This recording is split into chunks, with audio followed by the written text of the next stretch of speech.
My father called me a parasite in front of 100 of Atlanta's most elite business owners.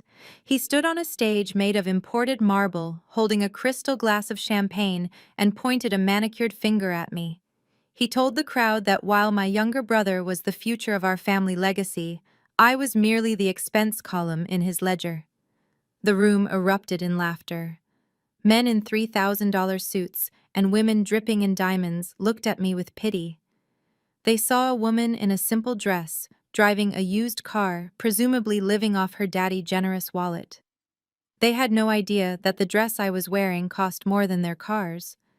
They had no idea that I did not drive a used Honda because I was poor, but because I preferred to keep my wealth invisible. And most importantly, my father had no idea that the bank he owed $5 million to had just sold his debt. To me. My name is Nia Vance. I am 32 years old. And 5 minutes after my father humiliated me, I became his landlord. This is the story of how I bought my family debt and evicted them from their high horse. Before I tell you how I destroyed his ego, please hit the like button and subscribe if you have ever been underestimated by the people who were supposed to love you. Let me know in the comments if you are the black sheep or the golden child in your family. I am currently sitting in my penthouse overlooking the city skyline. The view from here is worth $6 million, but the silence is priceless. I swirl a glass of vintage Pinot Noir and look at the red soles of my Louboutins resting on the cream leather ottoman. It is funny how life works. 3 days ago, I was the daughter who was not good enough. Today I am the CEO of Obsidian Capital, and I hold the deed to the very house my father tried to kick me out of. But to understand the sweetness of this victory, you have to understand the bitterness of the night it all began. It was my father Isaiah Vance's retirement party. The invite said 6 o'clock at the country club. I arrived at 6 sharp, but the air in the room was already suffocating. The theme was black tie and gold, a celebration of Vance Construction 40 years of excellence. Or so the banner said. I walked in wearing a black silk dress. It was understated, elegant, and void of any flashy logos. To my family, lack of logos meant lack of money. My sister-in-law Brittany was the first to spot me. Brittany is a woman who believes that if you do not post it on Instagram, it did not happen. She was wearing a sequined gown that looked like a disco ball, had a fight with a mermaid. She hooked her arm through my brother Darius' arm. Darius, the golden child, the prince, the 28-year-old boy who had never worked a real day in his life, but was about to inherit a construction empire. Brittany scanned me from head to toe, her lip curling into a sneer. Nia, you made it, she said, her voice dripping with fake sweetness. I was worried security might stop you at the gate. You know they are getting stricter about rideshare drop-offs. I smiled a tight, polite smile. Hello, Brittany. Hello, Darius. Happy retirement to Dad. Darius laughed, swirling his whiskey. He looked already tipsy. Thanks, sis. Although, is it really retirement if he is just handing the keys to a better driver? He winked at Brittany. I am going to take Vance Construction to levels the old man never dreamed of. I looked at my brother. He could barely balance his own checkbook, let alone run a multi-million-dollar company. I knew for a fact he had failed his accounting classes in college twice. Daddy had paid the dean to look the other way. Levels, I repeated calmly. I am sure you will, Darius. Just make sure you check the foundation before you build. Brittany rolled her eyes. Oh, stop being such a downer, Nia. Just because you are still figuring things out does not mean you have to be jealous of Darius' success. By the way, is that the same dress you wore to Easter service 3 years ago? It is remarkably durable. It is vintage, I said simply, taking a glass of water from a passing waiter. Vintage. That is a cute word for used, Brittany whispered loud enough for the table next to us to hear. I ignored her. I was used to this. For years I had played the role they assigned me, the quiet, unsuccessful daughter, the failure. While they flashed cash and leased luxury cars, I built my own empire in the shadows. I started trading stocks at 22. I founded my private equity firm at 26. I specialized in distressed debt. I bought companies that were failing, cleaned them up, and sold them for a fortune. But my family knew none of this. To them, I was just Nia, the girl who refused to tell them what she did for a living, which they assumed meant I was embarrassed by it. The lights dimmed. A spotlight hit the stage. My father walked out to thunderous applause. Isaiah Vance was a tall man with a booming voice and an ego that could barely fit in the room. He grabbed the microphone, soaking in the adoration. "Thank you. Thank you, everyone," he bellowed. 40 years. I built this company from a shovel and a dream. And tonight, I pass the torch. He gestured to Darius, who puffed out his chest. But before I bring up my son, the new CEO, let me acknowledge my family. My stomach tightened. I knew what was coming. My beautiful wife, Rose, stand up, he said. My mother stood, waving regally. And my son, Darius. The future of Vance Construction. The crowd cheered. Darius beamed. And over there in the back, my father continued, his tone shifting from pride to pity. My daughter, Nia. The spotlight swung to me.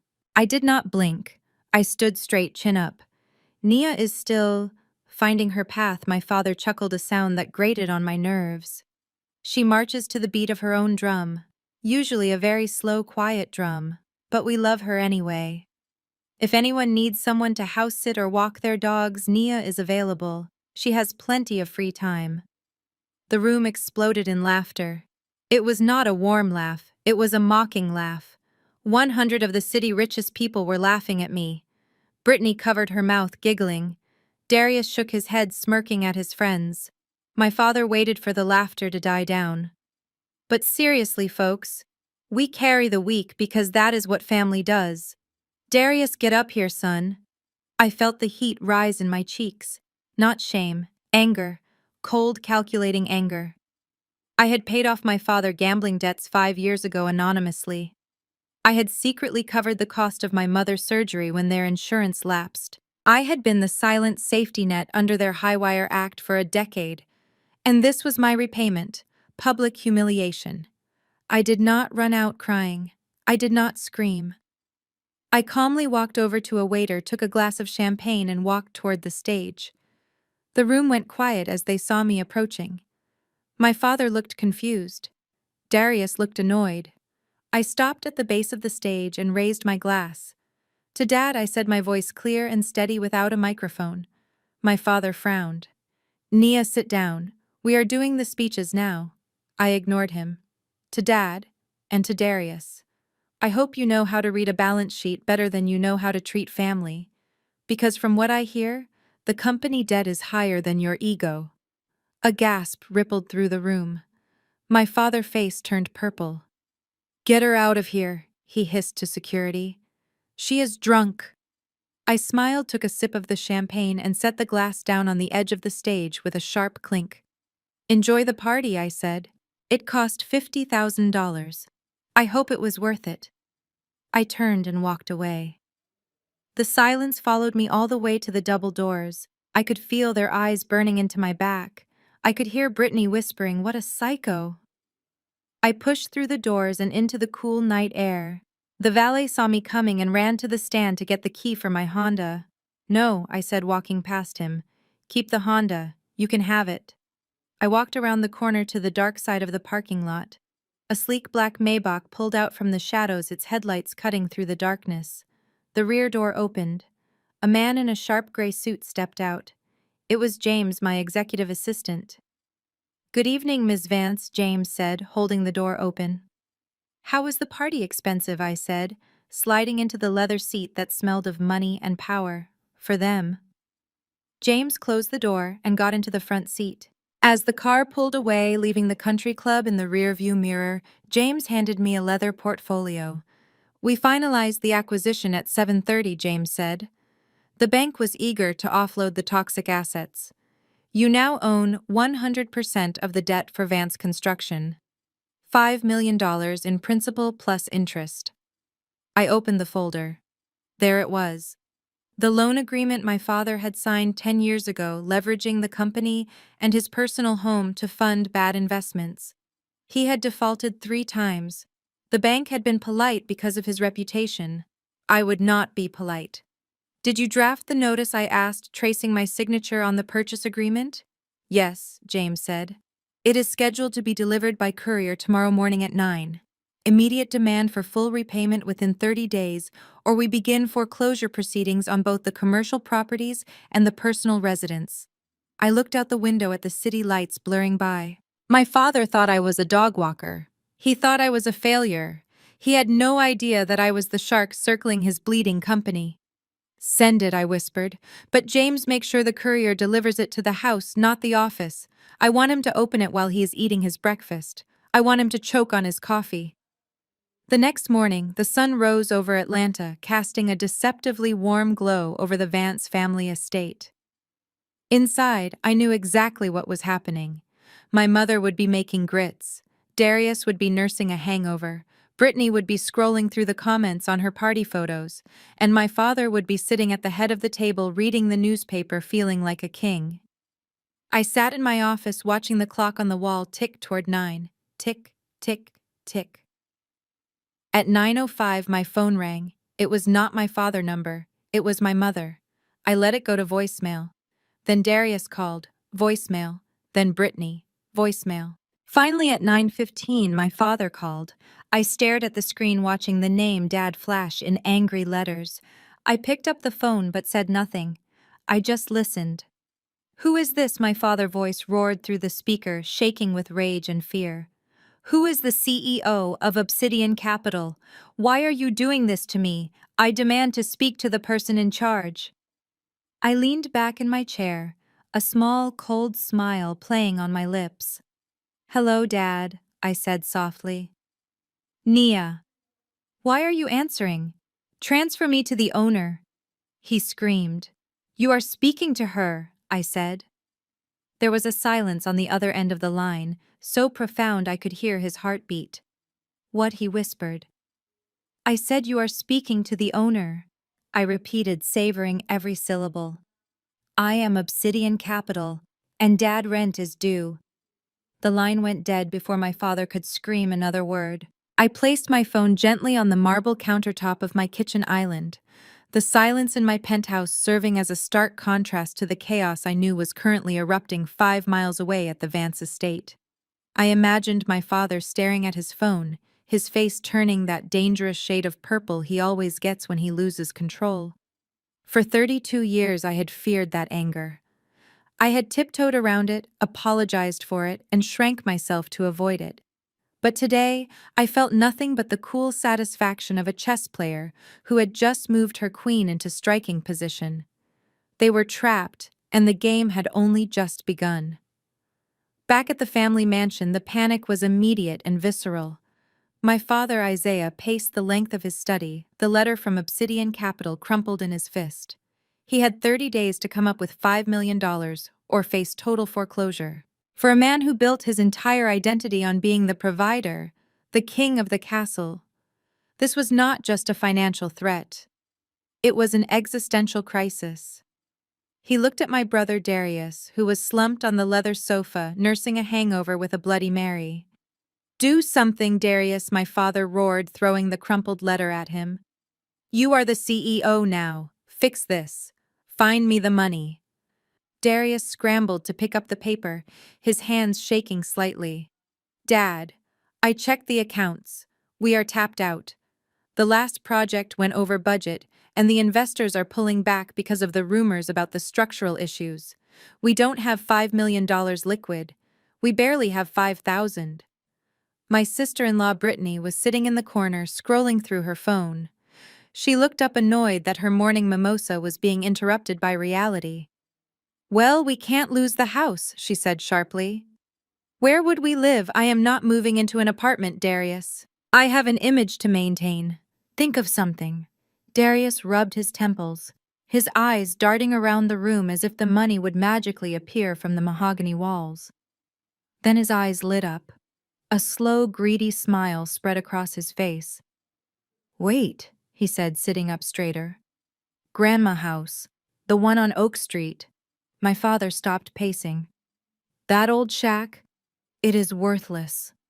Not anymore, Darius said, pulling up Zillow on his phone. The neighborhood has been gentrified, Dad. Hipsters are moving in, developers are buying up lots for condos. The land alone is worth at least 800,000, maybe a million if we get a bidding war. It is not 5 million, but it is enough to make a down payment to Obsidian Capital and buy us some time to refinance. My father's expression shifted from despair to calculation. He nodded slowly. You are right. Mother left that house to the family. It is sitting there, doing nothing. Brittany chimed in, her voice dripping with venom. It is not doing nothing. Nia is living there. That leech has been squatting in that house rent-free for 3 years since Grandma died. My father's face hardened. That ends today. We are selling the house. If Nia wants a roof over her head, she can get a job like everyone else. Pack your bags. We are going to Oak Street. I knew they were coming. I had access to their GPS location through the company cars, which were legally assets of the business I now effectively owned. I saw the 3 dots moving in a convoy toward the historic district. I was waiting for them at Grandma's house. It was a modest single-story bungalow with a wraparound porch and a beautiful garden that Grandma had tended to for 50 years. I kept it exactly as she had left it. It was my sanctuary, the only place in the world that felt like home before I built my own fortune. I was sitting on the porch swing reading a book when the convoy of luxury SUVs screeched to a halt at the curb. My father jumped out of his Range Rover before the engine even cut off. Darius and Brittany followed, looking like a raiding party descending on a helpless village. Nia, my father bellowed as he stomped up the walkway. Get up, we have business to discuss. I closed my book slowly and looked at them. Hello, Dad. Nice to see you. Did you come to apologize for the party? Apologize? Brittany laughed, a harsh, grating sound. You ruined the party, you freak. And now, you are going to ruin our morning. I don't think so. Get inside and start packing. I stayed seated. Packing. Why would I do that? Because this house is being sold, Darius announced, puffing out his chest. We have a realtor coming in an hour to take photos. You need to clear out your junk. Now. I looked at my brother, this boy playing dress-up in a man-suit. You can't sell this house, Darius. Watch me, my father snarled. He marched past me and kicked open the front door. The lock splintered. He stormed into the living room, followed by Darius and Brittany. I stood up and followed them inside. They were already tearing through the room. Brittany grabbed a vase of flowers from the mantel, Grandma's favorite vase, and tossed it out the front door. It shattered on the porch steps. Oops, she said, not looking sorry at all. That was tacky anyway. Darius was pulling books off the shelves and dumping them onto the floor. Dad, this place smells like old people. We are going to need a serious cleaning crew before we list it. I leaned against the doorframe, crossing my arms. I am asking you once politely. Stop destroying my home and leave. My father turned on me, his face red. Your home? This is my mother's house. That makes it my house. You are just a guest who has overstayed her welcome. You have 10 minutes to grab whatever fits in your Honda. Anything left behind goes to the dump. He grabbed a framed photo of me and Grandma from the side table and threw it into a garbage bag he had brought with him. That was the moment the last shred of guilt I felt for them evaporated. I pulled my phone from my pocket. I did not call a mover. I dialed 911. Yes, emergency, I said calmly, loud enough for them to hear. I have 3 intruders in my home. They have broken down the door and are destroying property. I fear for my safety. Address is 42 Oak Street. Yes, I will stay on the line. My father froze. He stared at me with disbelief. Did you just call the police on your own father? I looked him dead in the eye. I called the police on 3 intruders. You ungrateful little brat.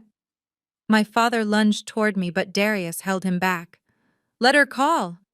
Dad, Darius sneered. It will be hilarious. When the cops get here, we will show them who really owns this place. She will be the one getting arrested for trespassing. We waited in tense silence for 6 minutes.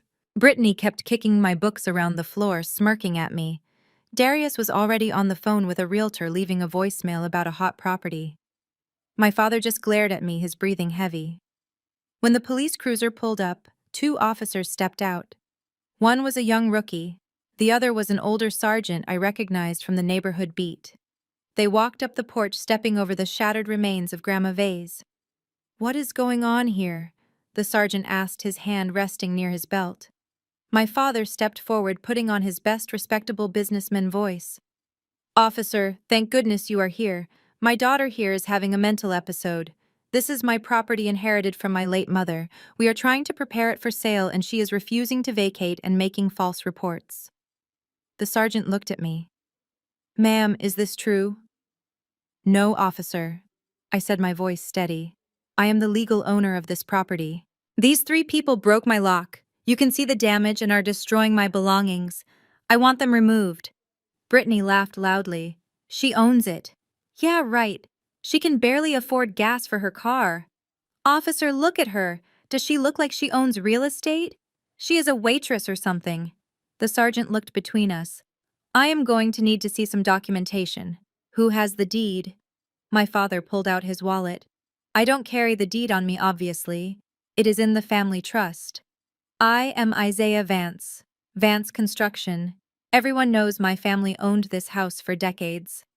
I walked over to the hallway console table, opened the drawer, and pulled out a thick manila envelope. I handed it to the sergeant. "Here is the deed, officer, along with the probate court documents from 3 years ago." The sergeant opened the envelope. He adjusted his glasses. My father's face went pale. He tried to peek over the officer's shoulder. "What is that?" "That is a forgery," my father stammered. The sergeant looked up, his expression stern. "Mr. Vance, this looks official. It says here that the property was transferred solely to Mrs. Nia Vance 3 years ago via the last will and testament of Martha Vance." "Impossible," my father shouted. "Mother would never leave it to her. I am her son." I stepped forward. "Grandma knew you would sell it the second she died to pay off your gambling debts, Dad. She left it to the only person who actually loved her, not just her money." The sergeant handed the papers back to me and turned to my father. "Sir, you are trespassing on private property. Ms. Vance has the right to ask you to leave. And considering the damage to the door and the personal property I see on the lawn, she also has grounds to press charges for vandalism and breaking and entering." My father looked like he had been slapped. He opened his mouth to argue, but the sergeant cut him off. "Do you want to leave voluntarily, or do you want to ride in the back of my car?" Darius grabbed my father's arm. "Dad, let's go. We have to go." My father shook him off, trembling with rage. He pointed a finger at me. "You stole this from me. You manipulated a senile old woman. You are dead to me, Nia." I smiled. "I have been dead to you for years, Dad. Now get off my porch." They shuffled out of the house, humiliated. Brittany had to step over the very vase she had broken. The neighbors were watching from their windows. As they reached their car, I stood on the porch watching them retreat. But just before they got into the Range Rover, I saw Darius grab my father's shoulder and whisper something frantically. I could read his lips perfectly from where I stood. "Dad, wait. Don't burn the bridge completely." My father looked at him confused. "Why, I heard she won the lottery." Darius whispered, his eyes wide with greed. "My friend works at the state commission. He said a woman matching her description claimed a $50 million ticket last week anonymously. That is why she has the deed. She has money, Dad. Real money." It was a lie, of course. A rumor I had planted myself on a few local forums using fake accounts just 2 days ago. I knew Darius, in his desperation, would search for any explanation for my sudden confidence other than my own hard work. Lottery winner was the only thing his small mind could comprehend. My father stopped. He looked back at the house. He looked at me standing on the porch. The rage in his eyes flickered and was instantly replaced by something far more dangerous. Hunger. He did not slam the car door. He closed it gently. I watched them drive away, knowing exactly what would happen next. They would not attack me with anger anymore. They would attack me with love. And that was exactly what I was counting on. The text message arrived at 4 in the afternoon. It was from my mother, Rose. It was brief, devoid of emojis, and dripping with an unfamiliar desperation. "We are making a roast. Please come for dinner at 7. We want to make things right." I stared at the screen, analyzing every word. For 10 years, I had been the ghost at the banquet, invited only out of obligation or not invited at all. Now, after I had threatened them with the police and humiliated them on my front porch, they wanted to break bread. A less experienced woman might have felt hope. I only felt curiosity. I wanted to see what kind of trap a desperate animal sets when it is cornered. I arrived at the estate precisely at 7. The driveway was empty of the usual luxury cars that belonged to their high society friends. The house was dark save for the dining room, where a warm, inviting glow spilled onto the lawn. It looked like a scene from a holiday card. I walked up the steps, my heels clicking rhythmically against the stone, a countdown to the performance that was about to begin. Brittany opened the door before I could even knock. She was wearing an apron over her designer dress, her face plastered with a smile that did not reach her cold, calculating eyes. "Nia," she squealed, reaching out to hug me. I stiffened, letting her arms drape over me like wet towels. "We are so glad you came. Really. We felt terrible about the misunderstanding at Grandma House." "Misunderstanding," I repeated, stepping inside. "Is that what we are calling breaking and entering these days?" Brittany laughed, a nervous, high-pitched sound. "Oh, stop. You know how passionate your father gets. Come in. Everyone is waiting." The dining room table was set with the good china, the porcelain plates with the gold rim that were usually reserved for the mayor or the bishop. In the center of the table sat a massive prime rib roast surrounded by roasted vegetables and truffle mashed potatoes. It was a feast fit for a king, bought on credit by a pauper.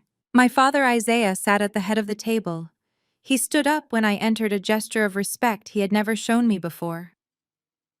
My mother Rose was seated to his right, dabbing her eyes with a lace handkerchief. Darius was pouring wine into crystal goblets, his hand shaking ever so slightly. "Sit, sit," my father said, gesturing to the chair on his left. "The guest of honor spot." I sat down, placing my clutch on the table. The air smelled of rosemary, garlic, and desperate greed. "We wanted to apologize." My father began carving the meat. "We have been under a lot of stress lately, Nia. The business, the economy, it makes a man do things he regrets. We forgot that family is the most important asset we have." My mother let out a small, theatrical sob. She reached across the table and squeezed my hand. Her palm was clammy. "I have been so sick, Nia," she whispered, her voice trembling. "My heart. The doctor says I need to avoid stress." "But how can I avoid stress when my children are fighting? I just want us to be a unit again, before I die." She was playing the death card. Classic Rose. She had been dying of a mysterious heart condition for 20 years whenever she needed something. I looked at her, keeping my face blank. "I'm sorry to hear that, Mom. Have you seen a specialist?" She waved her hand dismissively. "Specialists cost money. And with the company struggling—" "Well, never mind. We are just happy you are here." Darius placed a glass of wine in front of me. It was a 2015 Cabernet. Expensive. "Drink up, sis," he said, flashing his veneers. "Let's toast to new beginnings." I raised the glass but did not drink. I watched them eat. They ate quickly, aggressively, as if they were starving. For 20 minutes we made small talk about the weather, the neighbors, everything except the elephant in the room. Then Brittany cleared her throat. She set her fork down and leaned forward, her eyes gleaming in the candlelight. "So, Nia," she began, her voice dropping to a conspiratorial whisper, "we heard some exciting news about you. I cut a piece of meat, taking my time." "Oh, and what is that people are talking?" Brittany said, twirling a lock of hair. "Rumor has it that a certain someone in this room hit the jackpot. Literally. The State Lottery Commission mentioned an anonymous winner from our district." My father stopped chewing. He looked at me with an intensity that made the hair on my arms stand up. "Is it true, Nia?" he asked, his voice low. "Did you win?" I chewed slowly, swallowing before I answered. I let the silence stretch, watching hope war with envy in their eyes. "I have come into some resources." "Yes," I said vaguely. Darius slammed his hand on the table. "I knew it. I told you, Dad." Brittany clapped her hands. "Oh my God, Nia, that is amazing. 50 million, right?" That is what the news said. I did not confirm or deny. I just took a sip of water. It is a significant amount, but I am planning to be responsible with it. It is my retirement fund. My father laughed, a booming sound that echoed off the walls. "Retirement. You are 32. You don't need to retire. You need to invest. You need to grow that money. And who better to help you than your own flesh and blood?" Here it comes, I thought. Naya. My father continued, leaning over the table. "Vance Construction is on the verge of a breakthrough. We have a massive contract lined up. But we have a temporary cash flow problem. The banks are being difficult. If you invest with us just a small bridge loan, say $5 million, we can double your money in a year." "Double," Darius echoed. "Maybe triple." I looked at them, the sharks circling the water. They did not want to borrow money. They wanted to steal it. They had no contracts lined up. I owned their debt. I knew their books better than they did. They were insolvent. "I don't think that is a good idea, Dad," I said softly, putting on my best fearful daughter act. "I don't know anything about construction. I am scared to lose it. I think I will just keep it in a savings account." The atmosphere in the room changed instantly. The warmth evaporated. The smiles vanished. My father's face turned that dark shade of purple again. "Savings account," he spat. "Are you stupid? You will lose it to inflation. You are being selfish, Nia. Your mother is sick. Your brother needs capital. And you are going to sit on a pile of cash like a dragon while your family suffers." I pushed my chair back, feigning fear. I think I should go." I stood up. "Sit down," my father roared. He stood up and marched to the front door. He turned the heavy deadbolt lock with a loud click. Then he pocketed the key. "Nobody leaves this house until we come to an agreement," he said, turning back to me. His eyes were wild. Brittany reached into her purse and pulled out a document. She slapped it onto the table next to the prime rib. "It is a simple loan guarantee," she said, her voice sharp and commanding. "You don't even have to transfer the cash today. You just need to co-sign this so the bank releases the funds to us. Your lottery winnings will act as collateral." I looked at the document. It was a predatory agreement that would make me liable for all their debts. "You can't force me to sign this," I said, my voice trembling. "This is kidnapping." My father walked over to me. He towered over me, smelling of wine and aggression. "I am your father," he hissed. "I gave you life. I put clothes on your back. You owe me everything. You are an ungrateful, selfish little brat who stumbled into luck. Now you are going to do the right thing.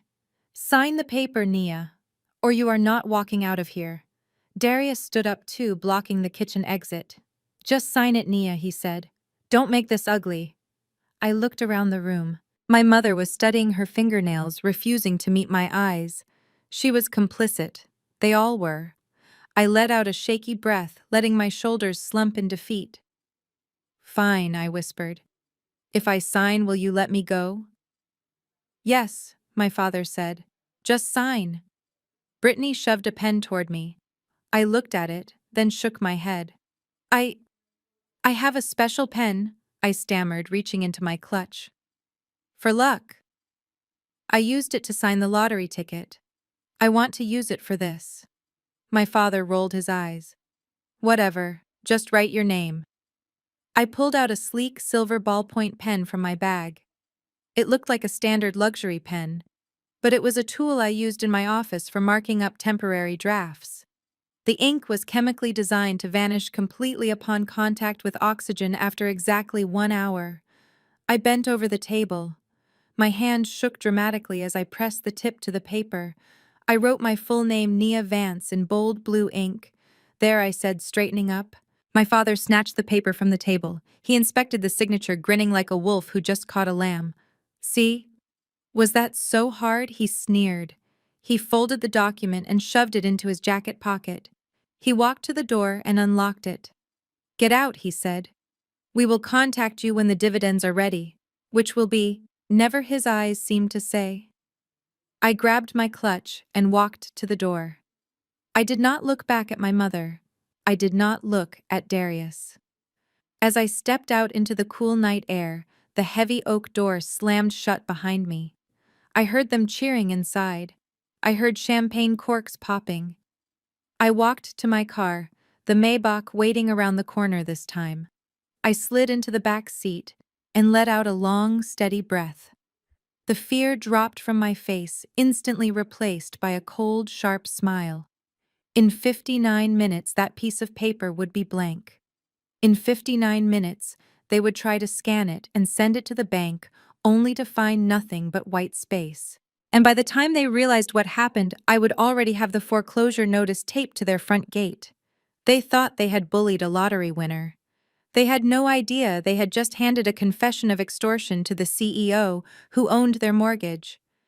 Drive, I told James. The show is just getting started. The ink on the fraudulent loan guarantee had barely dried when I returned to my office the next morning. From the 50th floor of the Obsidian Capitol Tower, Atlanta looked like a circuit board of moving lights and endless possibilities, but my focus was on one specific circuit: Vance Construction. James walked in, placing a tablet on my desk. The screen displayed a complex web of financial data. They tried to submit the document to 3 different regional banks this morning. James reported, his voice devoid of emotion. As expected, the signature vanished before they could scan it.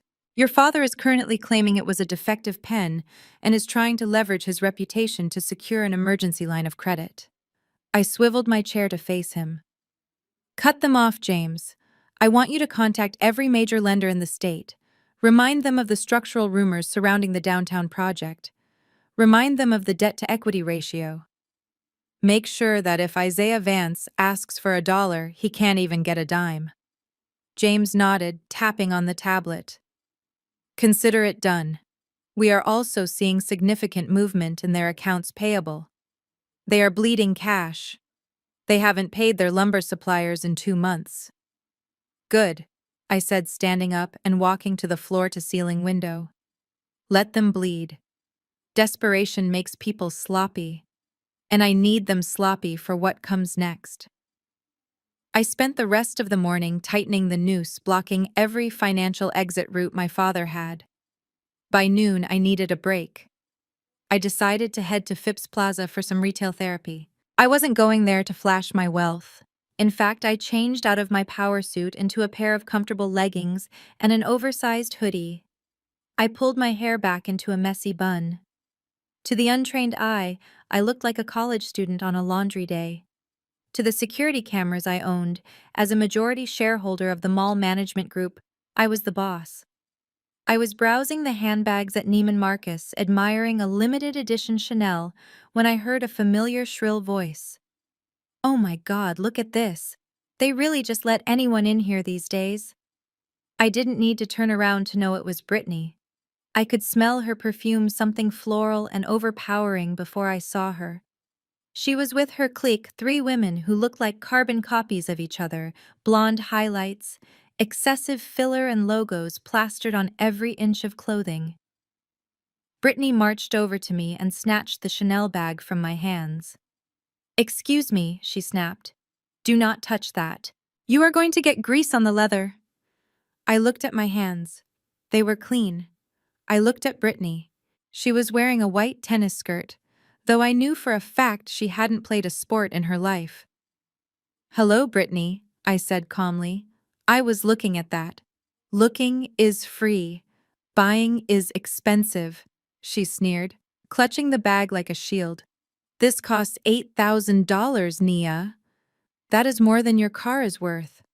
Why don't you go down to the food court? I think they are hiring cleaners. You would fit right in. Her friends giggled, covering their mouths with manicured hands. I am not looking for a job, Brittany. I am shopping. Just like you. Brittany laughed, a harsh, barking sound. Shopping? With what money? Oh, right. The lottery money. You know, Darius told me the signature on that loan document disappeared. We know you used a trick pen. You are a fraud, Naya. You probably don't have a dime. You are just acting out because you are jealous of my life. She stepped closer, invading my personal space. You are pathetic, she whispered. You live in a fantasy world. But in the real world, you are nobody. And I am tired of seeing your face. She turned to her friends and winked. Then she did something that made my blood boil. She opened her own oversized Louis Vuitton tote, grabbed a diamond-encrusted wallet, and quickly shoved it into the pocket of my hoodie. It happened so fast that if I hadn't been watching her reflection in the mirror, I would have missed it. Help, thief, Brittany screamed at the top of her lungs. Security, she yelled, pointing a shaking finger at me. She stole my wallet. This woman just pickpocketed me. Heads turned. Shoppers stopped in their tracks. A security guard who had been standing near the perfume counter came running over. He was a large man with a stern face. What is the problem here, ladies? He asked, his hand hovering over his radio. She stole my wallet, Brittany cried, putting on a performance worthy of an Oscar. It is the diamond one my husband gave me. I saw her put it in her pocket. The guard turned to me. Ma'am, is this true? I stood perfectly still, my expression unreadable. I did not panic. I did not defend myself. I just looked at the guard. Check my pocket, I said calmly. The guard hesitated, then reached into my hoodie pocket. He pulled out the diamond wallet. Brittany friends gasped dramatically. I knew it, Brittany shrieked. Arrest her. She is a thief. God knows what else she has stolen.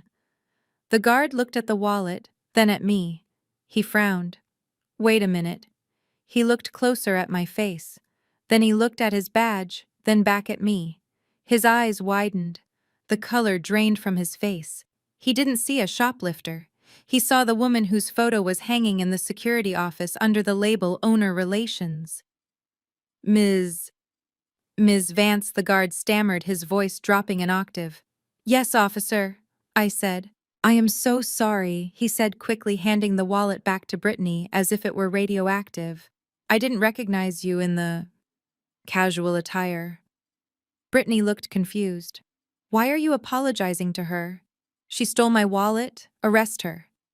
The guard ignored her. He spoke into his radio. Mr. Henderson. Yes, sir. We have a situation in Neiman's. Ms. Vance is here. Yes. The Ms. Vance. A moment later, a man in a sharp navy suit came power-walking toward us. It was Mr. Henderson, the general manager of the mall. He looked terrified. Miss Vance, he exclaimed, pushing past Brittany to get to me. I am so terribly sorry for this disturbance. We didn't know you were visiting today. We would have prepared the VIP suite. Brittany's mouth dropped open.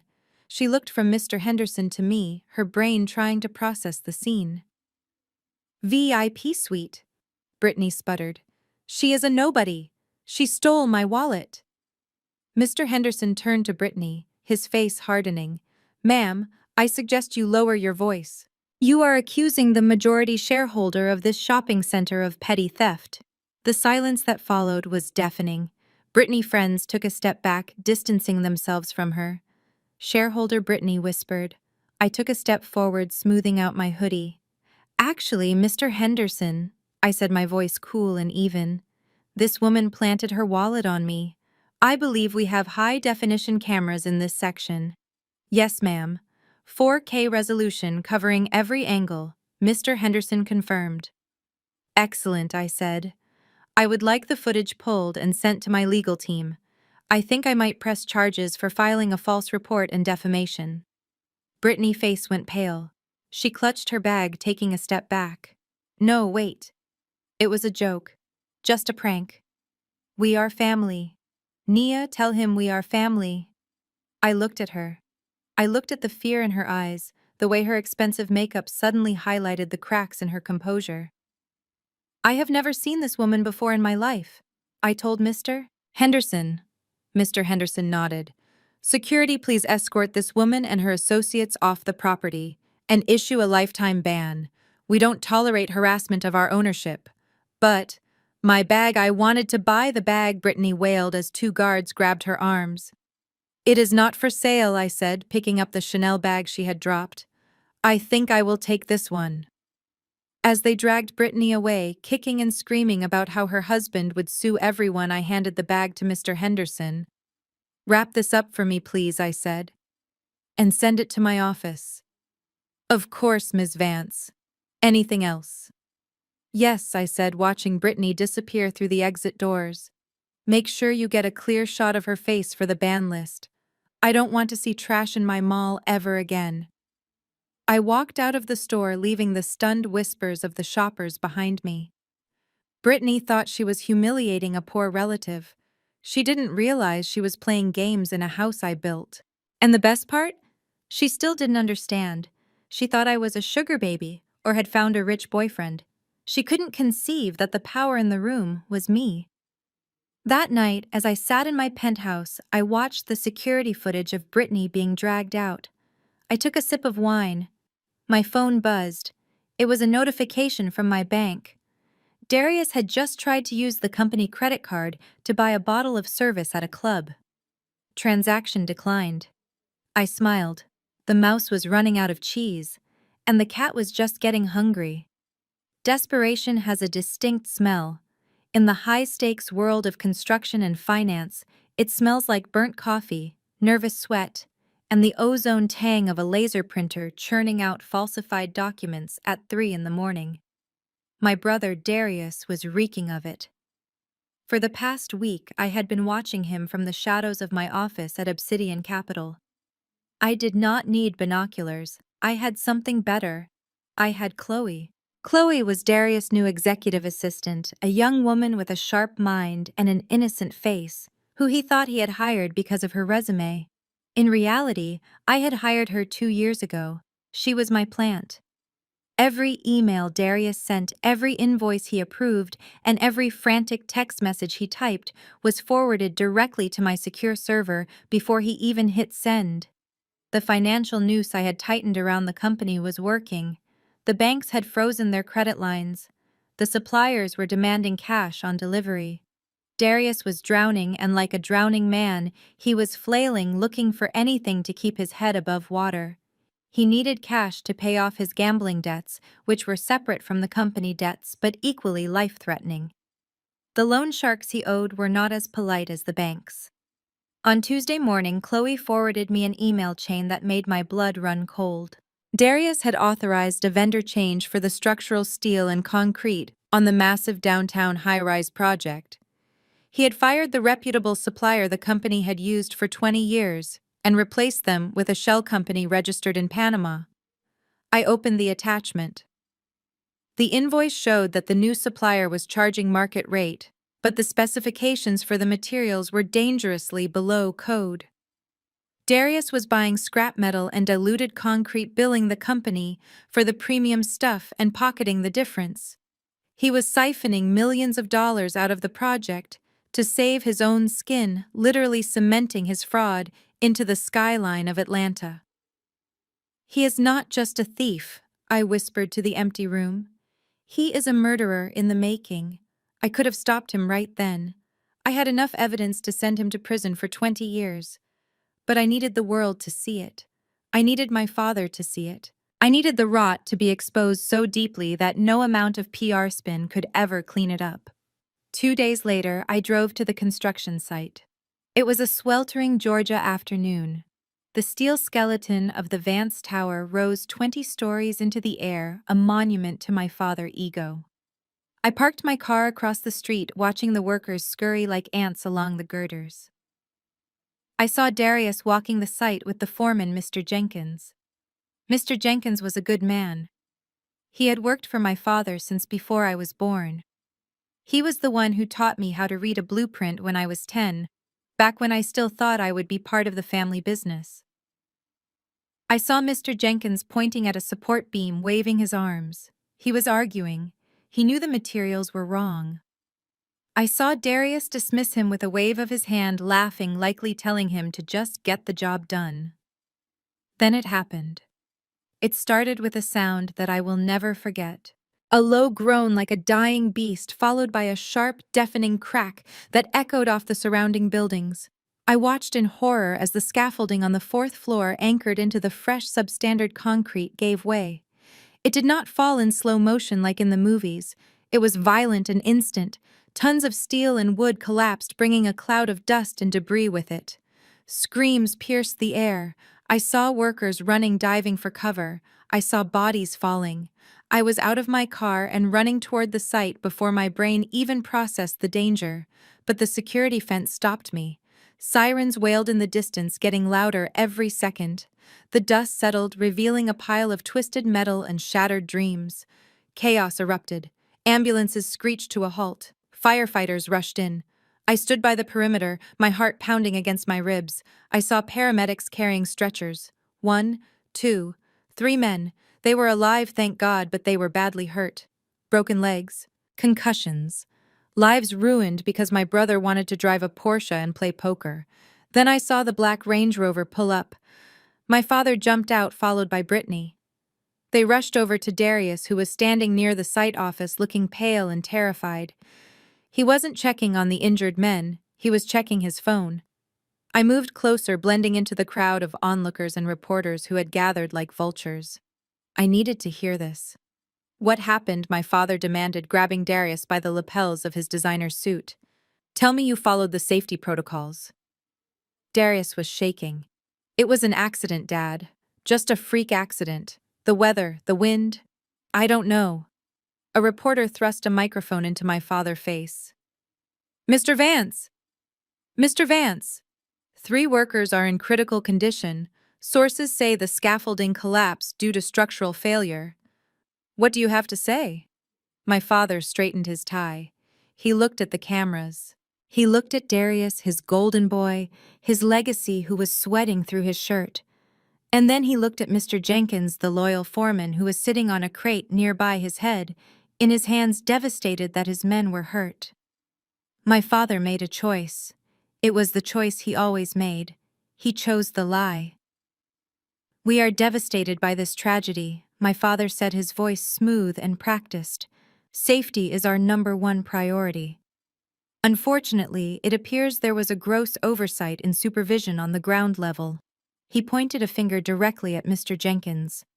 We trusted our site foreman to adhere to the strict guidelines Vance Construction is known for. It appears that trust was misplaced.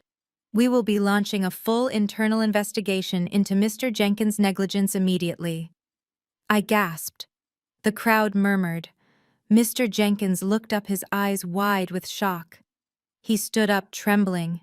Isaiah. Mr. Jenkins said, his voice breaking. I told Darius the concrete was too wet. I told him the anchors wouldn't hold. He ordered us to pour anyway. My father cut him off, stepping between the cameras and his old friend. Mr. Jenkins, please, do not try to shift the blame for your incompetence. You are relieved of duty, effective immediately. Darius stood behind our father, nodding vigorously, playing the victim. Yeah, Jenkins. How could you let this happen? I watched Mr. Jenkins crumble. 30 years of loyalty erased in 30 seconds to save a thief. The injustice of it hit me harder than the sight of the blood. My father would destroy a good man's life to protect his worthless son.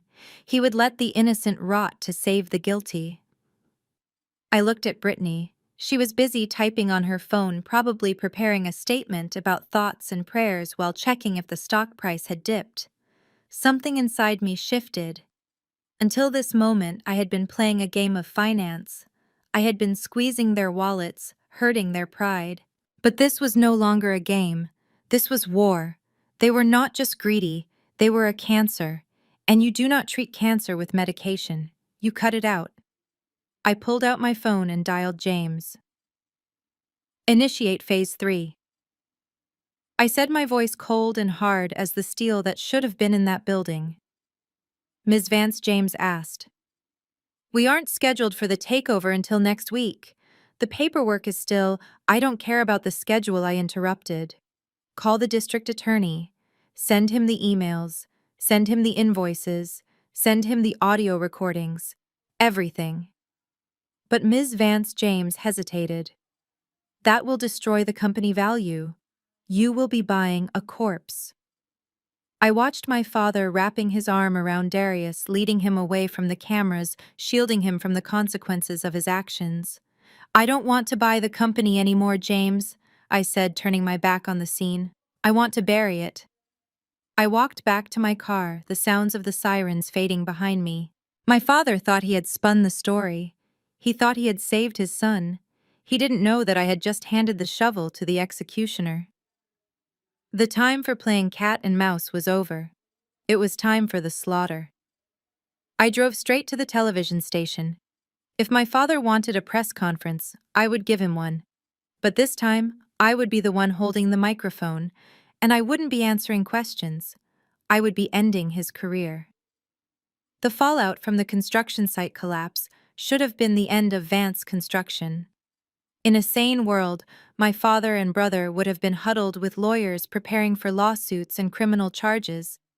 But narcissists do not live in the real world.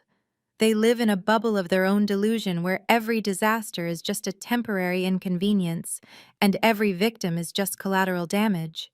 Instead of preparing for prison, they were preparing for a miracle. And on Thursday morning I sent them one. It arrived via a private courier in a matte black envelope embossed with silver foil. I watched the delivery from the security feed on my laptop. I saw my father tear open the seal, his hands trembling not with fear, but with anticipation. Inside was a formal invitation from the chairman of Obsidian Capital.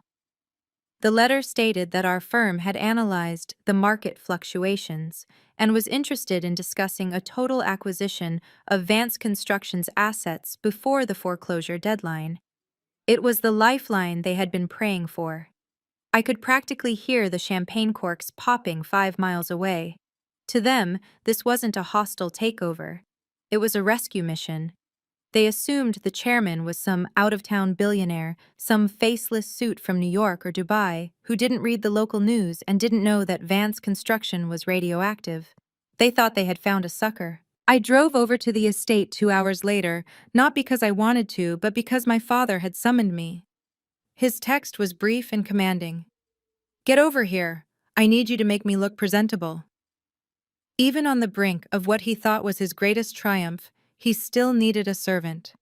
When I walked into the master bedroom, the air was thick with the smell of expensive cologne and manic desperation. The bed was covered in paperwork, balance sheets, project projections, and asset valuations. But I knew these documents. I had seen the real ones. These were fake. Darius was sitting on the floor with a laptop frantically editing a spreadsheet.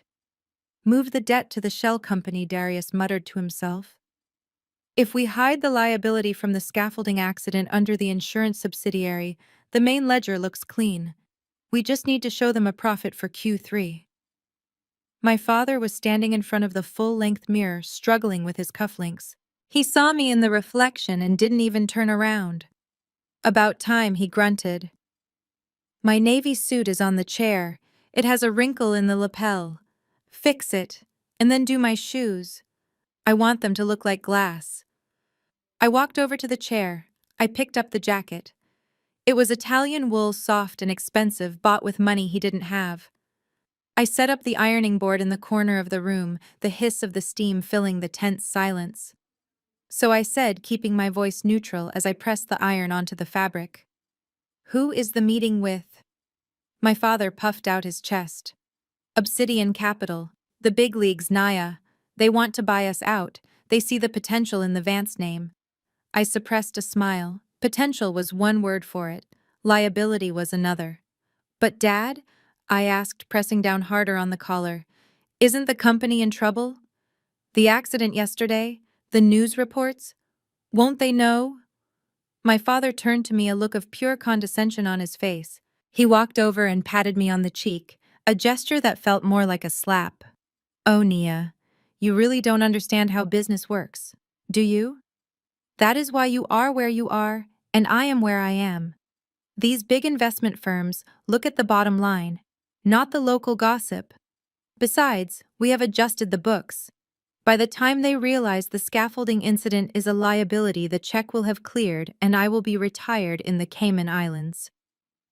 Darius looked up from his laptop and laughed. Yeah, sis. It is called salesmanship. We are selling them a dream. If they are too stupid to do their due diligence, that is their problem. We are going to walk away with millions. I set the iron down. I looked at my brother, then at my father. They were giddy with the thrill of the con. They weren't just bad businessmen. They were predators. They were planning to defraud an investor just like they had defrauded their workers, just like they had defrauded me. I reached into my pocket and tapped the screen of my phone. The voice recording app had been running since I walked in the door. But isn't that illegal? I asked, widening my eyes, playing the part of the naive, worried daughter. If you give them fake numbers, isn't that fraud? My father scoffed, grabbing a tie from the rack. It is only fraud if you get caught. And I never get caught. I have been doing this for 40 years. I built this empire on smoke and mirrors. These investors are just sheep waiting to be sheared. I am going to walk into that boardroom, shake the chairman's hand, look him in the eye, and sell him a sinking ship for the price of a yacht. And he will thank me for it. He sat down in the armchair and pointed to his shoes. Polish. Now. I knelt down. I opened the tin of black polish. The smell was acrid and sharp.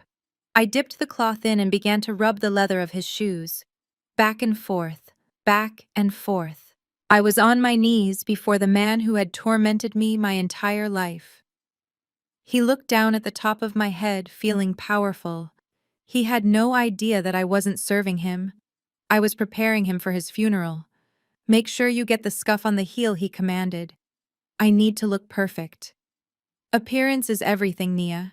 If you look like a winner, people believe you are a winner. I looked up at him. You are right, Dad.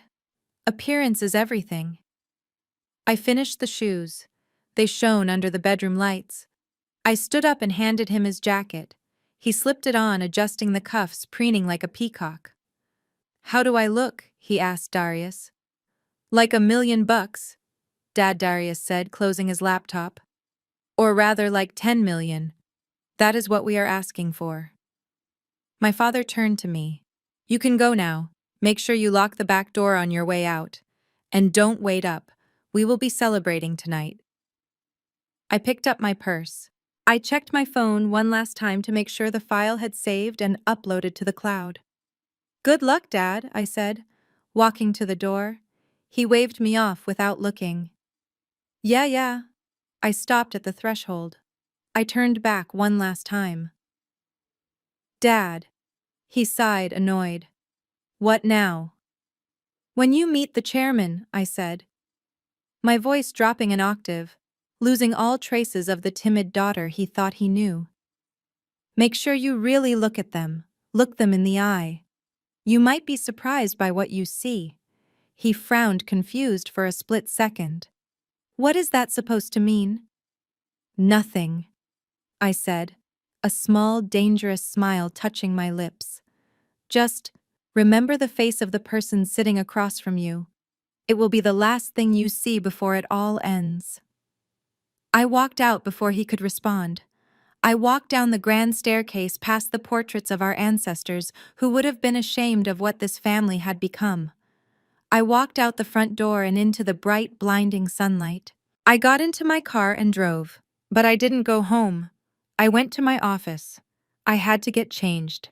I had to trade my casual clothes for my armor. I had to prepare the boardroom. My father was right about one thing. Appearance is everything. And when he walked into my conference room in 2 hours, he wasn't going to see his daughter. He was going to see the executioner.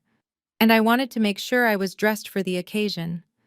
The sheep were coming to the slaughterhouse, and they were bringing their own knives. The conference room at Obsidian Capital was designed to intimidate. It was a glass box floating 50 stories above the city, with a table made of black marble that looked like a tombstone. My father and Darius sat on one side looking like children who had worn their Sunday best to a funeral. They were nervous, fidgeting with their ties, checking their watches every 30 seconds. They thought they were waiting for a savior. They had no idea they were sitting inside the belly of the beast. I watched them from the adjacent viewing room. The one-way mirror allowed me to see every bead of sweat on my father's forehead.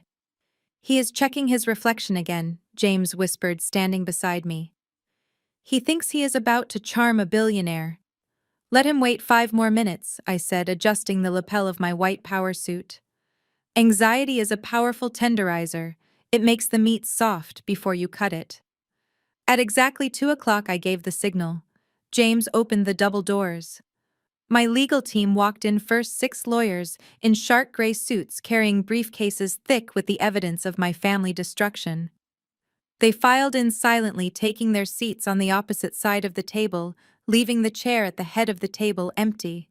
My father stood up, smiling his practiced salesman smile, extending a hand to the lead attorney. "Gentlemen, thank you for meeting with us. I am Isaiah Vance. This is my son Darius, our CEO. We are ready to discuss the future." The attorney ignored his hand. He simply pointed to the empty chair at the head of the table. "Please be seated, Mr. Vance. The chairman will be with you momentarily." My father's smile faltered. He sat back down, exchanging a confused look with Darius. The atmosphere in the room shifted. The air conditioning seemed to drop 10 degrees. Then the doors opened again. I walked in. I was not wearing the hoodie from the mall.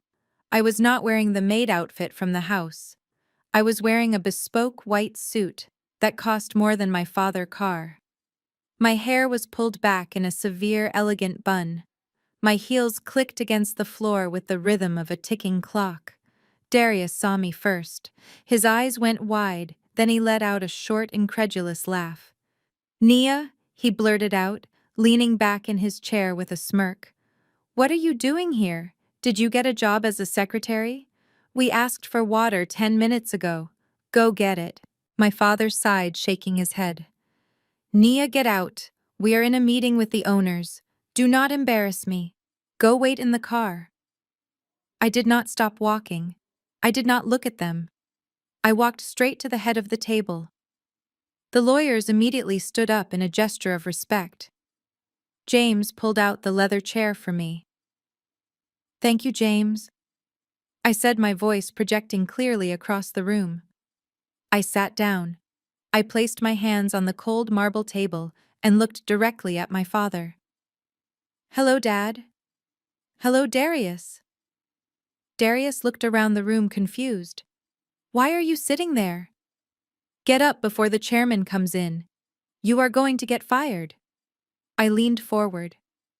"I am the chairman," I said. The silence that followed was absolute. It was the kind of silence that happens after a bomb goes off before the screaming starts. My father stared at me. His brain was trying to process the information, but it kept hitting a wall of denial. What he whispered. "I am the founder and CEO of Obsidian Capital." I repeated, enunciating every word. "I am the investor you came to beg for money, and you are sitting in my chair." Darius burst out laughing. It was a hysterical, panicked sound.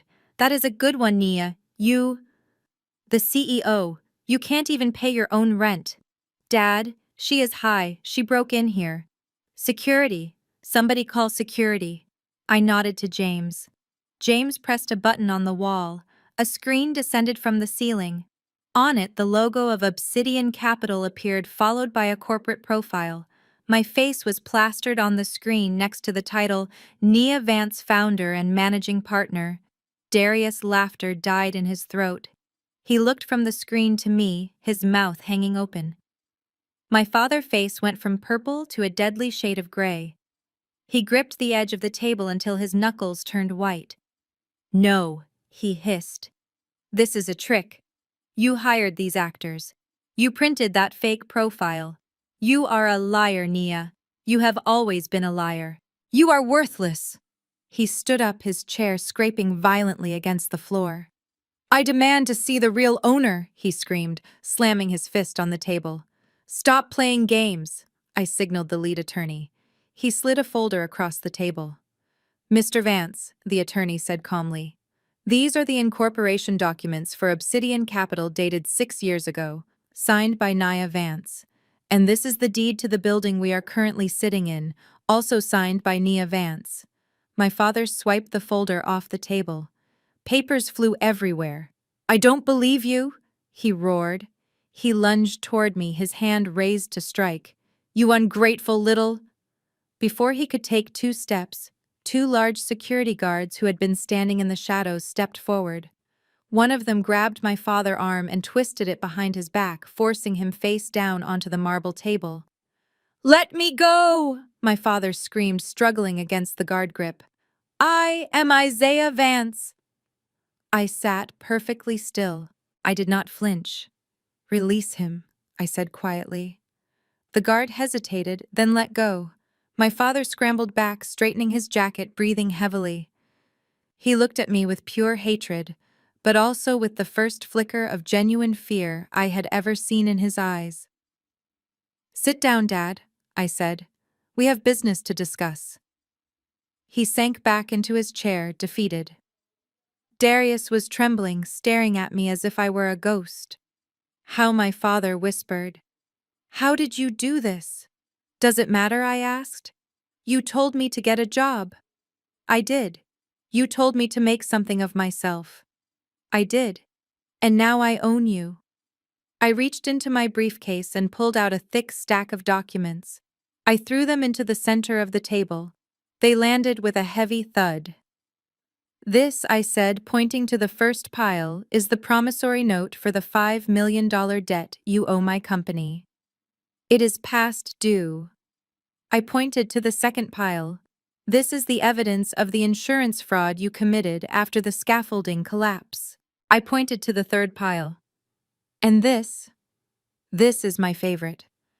This is the forensic accounting report showing that Darius has been embezzling funds from the company accounts for 3 years to pay for his gambling addiction, including the money for the substandard concrete that caused the accident. Darius let out a strangled sob. He looked at our father. Dad, I can explain. My father didn't look at him. He was staring at the papers, his world crumbling around him. You bought the debt, my father asked, his voice shaking. I bought everything, I said. I own the mortgage on the house. I own the loans on the equipment. I own the lease on your office. Technically, you are currently breathing my air. My father looked up at me. His eyes were wet. Why, he asked. Why would you do this to your own family? I stood up slowly. I walked around the table until I was standing right behind him. I leaned down and whispered in his ear. Because at your retirement party you told everyone I was a freeloader. You told the world I was useless. I just wanted to show you how useful I can be. I am cleaning up your mess, Dad. Isn't that what a good daughter does? I walked back to the head of the table. Here's the deal, I said, my voice hardening. You have 2 choices. Option A. I hand these files to the district attorney. Darius goes to prison for 20 years for fraud and negligence.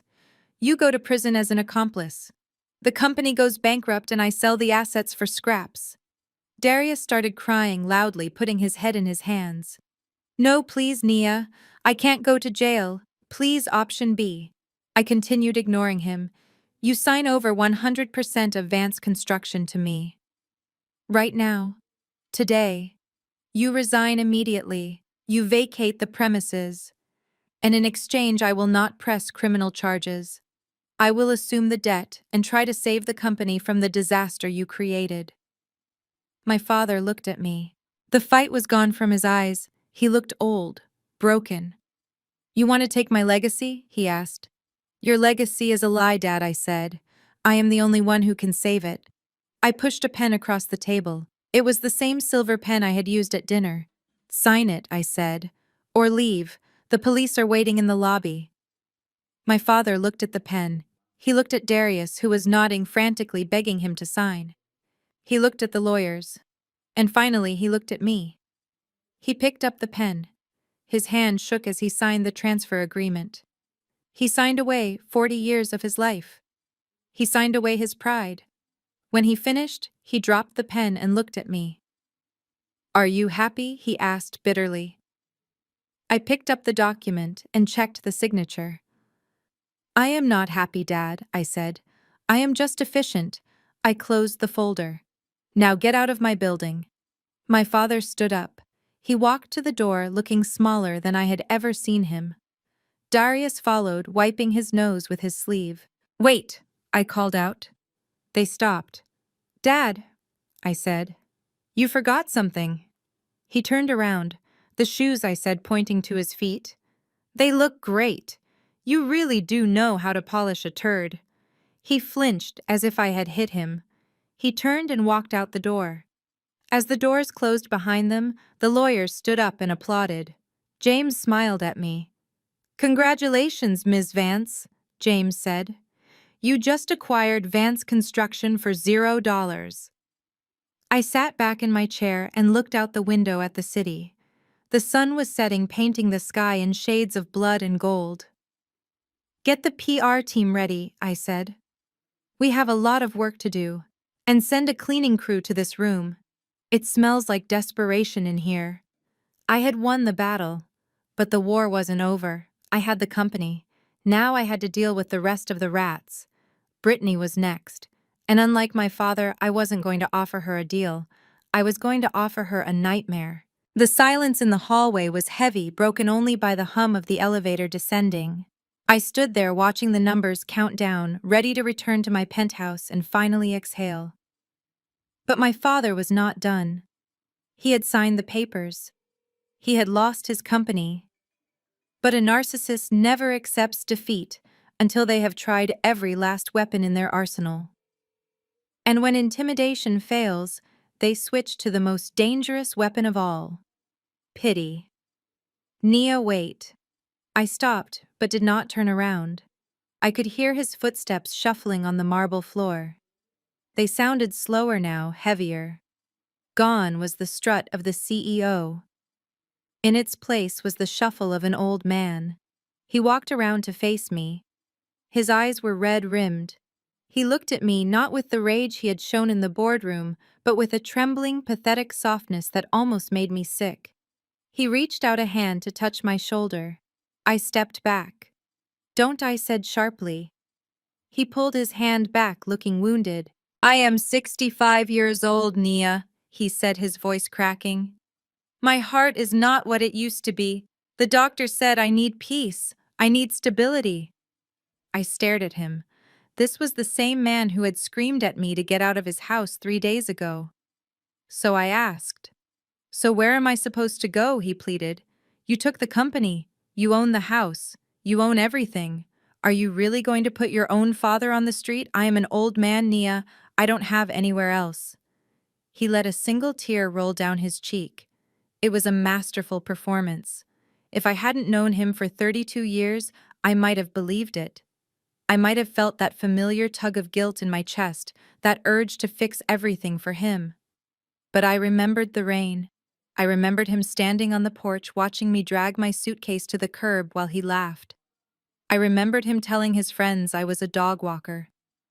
"You are a survivor, Dad," I said, my voice void of emotion. "You always told me that the world doesn't owe anyone a living. Isn't that what you said when I asked for help with tuition? You said struggle builds character." He flinched. "That was different. You were young.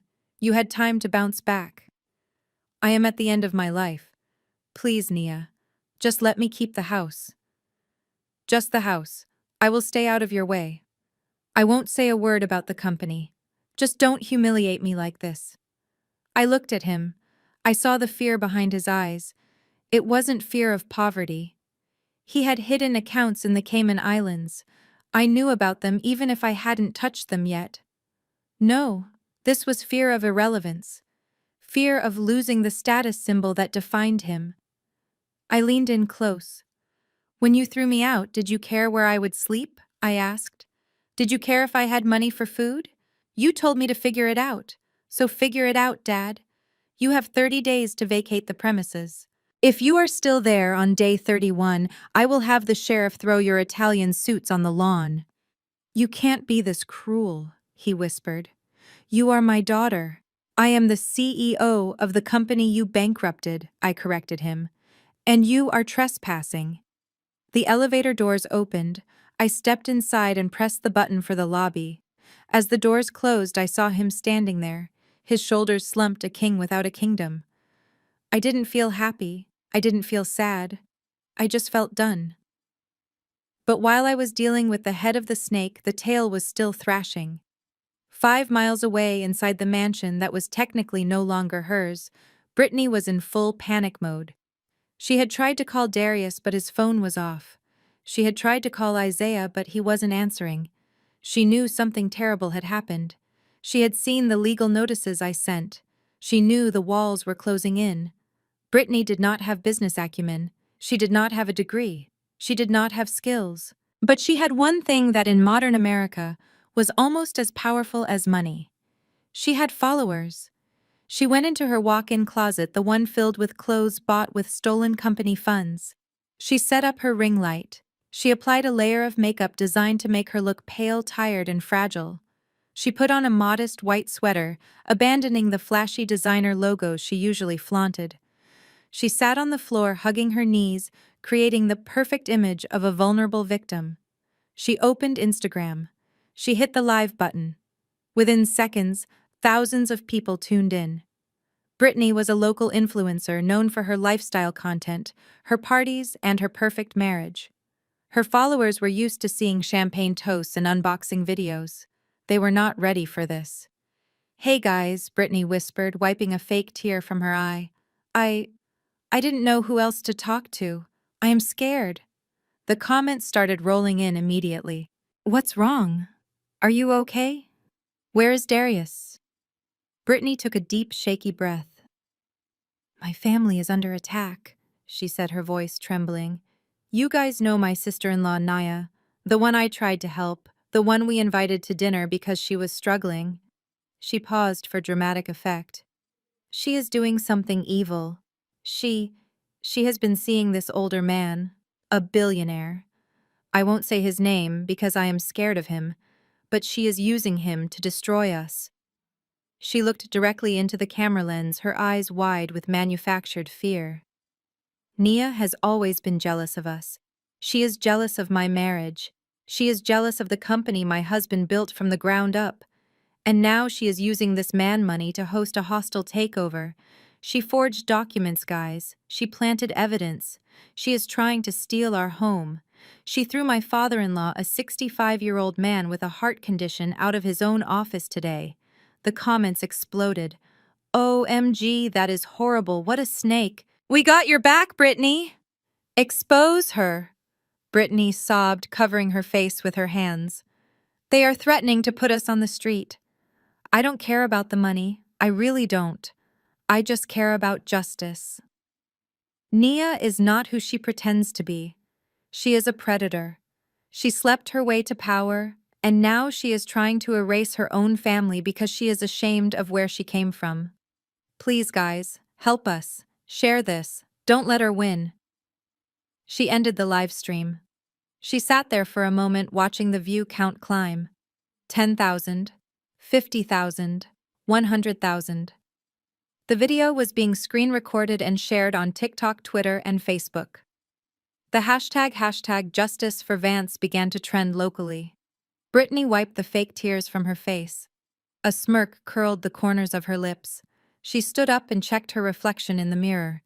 There she whispered to herself, "Let's see you foreclose on that, Nia." I was in my car driving back to my apartment when James called me. His voice was urgent. "Ms. Vance, you need to pull over." "What is it, James?" I asked, sensing the tension. "Did my father try to access the accounts again?" "No," James said. "It is your sister-in-law. She just went live. You are trending on Twitter. And not in a good way." I pulled into a parking lot and opened the link James sent me. I watched the video. I watched Brittany crocodile tears. I watched her accuse me of being a gold digger, a forger, and a monster. I read the comments. "Nia Vance is trash. Boycott Vance Construction. Someone should teach her a lesson." My phone started buzzing with notifications. Unknown numbers calling me. Hate mail flooding my public inbox. Brittany had weaponized her audience. She had unleashed a digital mob against me. She was trying to win in the court of public opinion because she knew she had lost in the court of law. Most people would have panicked. Most people would have issued a defensive statement or gone into hiding. I felt a flash of anger, certainly. The audacity of this woman to accuse me of sleeping my way to the top when I had built my fortune while she was shopping with stolen money was infuriating. But then I looked closer at the video. I looked at the comments. I looked at the narrative she was spinning. She had made one critical mistake. She had claimed I was using a billionaire boyfriend to steal the company. She had claimed I had forged documents. She had made specific, verifiable claims about my financial source. She had just handed me a defamation lawsuit on a silver platter. But more than that, she had given me a stage. I looked at the view count. 200,000 people had seen her lies. That meant 200,000 people were now paying attention to the name Nia Vance. I didn't turn off the phone. I didn't cry. I sat back in the leather seat of my car and laughed. It was a cold, sharp laugh. "You want to play media games, Brittany," I said to the screen. "You want an audience, fine. I will give you the show of a lifetime." I dialed James back. "James," I said, "do not issue a denial. Do not take the video down." Ms. Vance James sounded confused. "But the reputational damage?" "Let it run," I ordered. "Let it go viral. Let everyone in Atlanta see it. I want every news outlet to pick this up. I want every gossip blog talking about the evil sister-in-law." "But why?" James asked. "Because, James," I said, putting the car into gear, "Brittany is hosting her charity gala tomorrow night, isn't she? The one she paid for with the company credit card?" "Yes," James said. "The press will be there." "Good," I said. "I will be there too. She wants to tell a story. I am going to bring the receipts. Prepare the projection equipment. And call the police commissioner. Tell him I have a crime to report in progress." I hung up the phone. Brittany thought she had buried me. She didn't realize she had just dug a grave for herself, and she had invited the whole world to watch her fall into it. The internet loves a villain, but they love a receipt even more. Tomorrow night, the comments section would be singing a very different tune. The grand ballroom of the Ritz-Carlton was smelling of expensive perfume and moral decay. It was the night of the annual Vance Foundation Gala, an event that was supposed to raise money for underprivileged youth, but was actually designed to raise the social profile of my sister-in-law, Brittany. She had rented the venue using the last dregs of the company credit line, desperate to maintain the illusion of wealth and victimhood she had crafted so carefully on social media. The room was packed with Atlanta elite reporters and the very people my father had called sheep just days before. I sat in my car outside watching the live feed on my phone. Brittany was on stage wearing a red gown that cost more than most people earned in a year. She was crying again. It was a masterful performance. She clutched the microphone with a trembling hand, looking out at the sea of concerned faces. "Thank you all for coming," she sobbed delicately. "It means so much to us. Especially now. You all know the hell my family has been through this week. We have been attacked. We have been lied about. My poor father-in-law Isaiah is at home right now, too heartbroken to even show his face. He built this city and now a predator is trying to erase his legacy." The crowd murmured in sympathy. A few women dabbed their eyes. Flashbulbs popped, capturing Brittany Brave's stand against the imaginary villain. She wiped a tear. "But we will not be broken. We will stand tall. Because the truth always wins." I turned off the phone. "You are right, Brittany," I said to the darkness of my car. "The truth does always win." I stepped out of the vehicle. I was not wearing white this time. I was wearing black. A floor-length backless gown that looked like liquid midnight. I pulled my hair back tight. I put on diamond earrings that caught the streetlights like daggers. I walked toward the entrance. The security at the door stopped me. One of them was a large man with a clipboard. "Name?" he asked gruffly. "Nia Vance," I said. He looked down at the list. Then he looked up at me, his eyes widening. He put a hand to his earpiece. "Sir, she is here." "No," Understood. He stepped aside and opened the velvet rope. He didn't ask for a ticket. He didn't ask for an ID. He just bowed his head. Go right in, Ms. Vance. I walked through the lobby. The sound of my heels on the marble was the only warning they got. I reached the double doors of the ballroom. 2 more guards stood there. They saw me coming. They didn't try to stop me. They pushed the doors open for me. The noise of the party hit me first, the clinking of glasses, the low hum of gossip, then silence. It started at the back of the room and spread like a wave toward the stage. Heads turned. Conversations died mid-sentence. Forks froze halfway to mouths. The crowd parted. They moved aside instinctively, creating a wide path for me straight down the center of the room. I walked slowly, deliberately. I looked neither left nor right. I kept my eyes fixed on the stage. Brittany was still talking. She hadn't noticed the silence yet. And that is why we need your support to fight this injustice, she was saying. We need to show this woman that… She stopped. She saw the faces in the front row looking past her. She turned around. She saw me.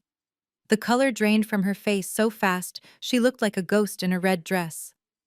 She gripped the microphone stand as if it were the only thing keeping her upright. Nia, she whispered into the mic. The sound echoed through the silent room. Then her survival instinct kicked in.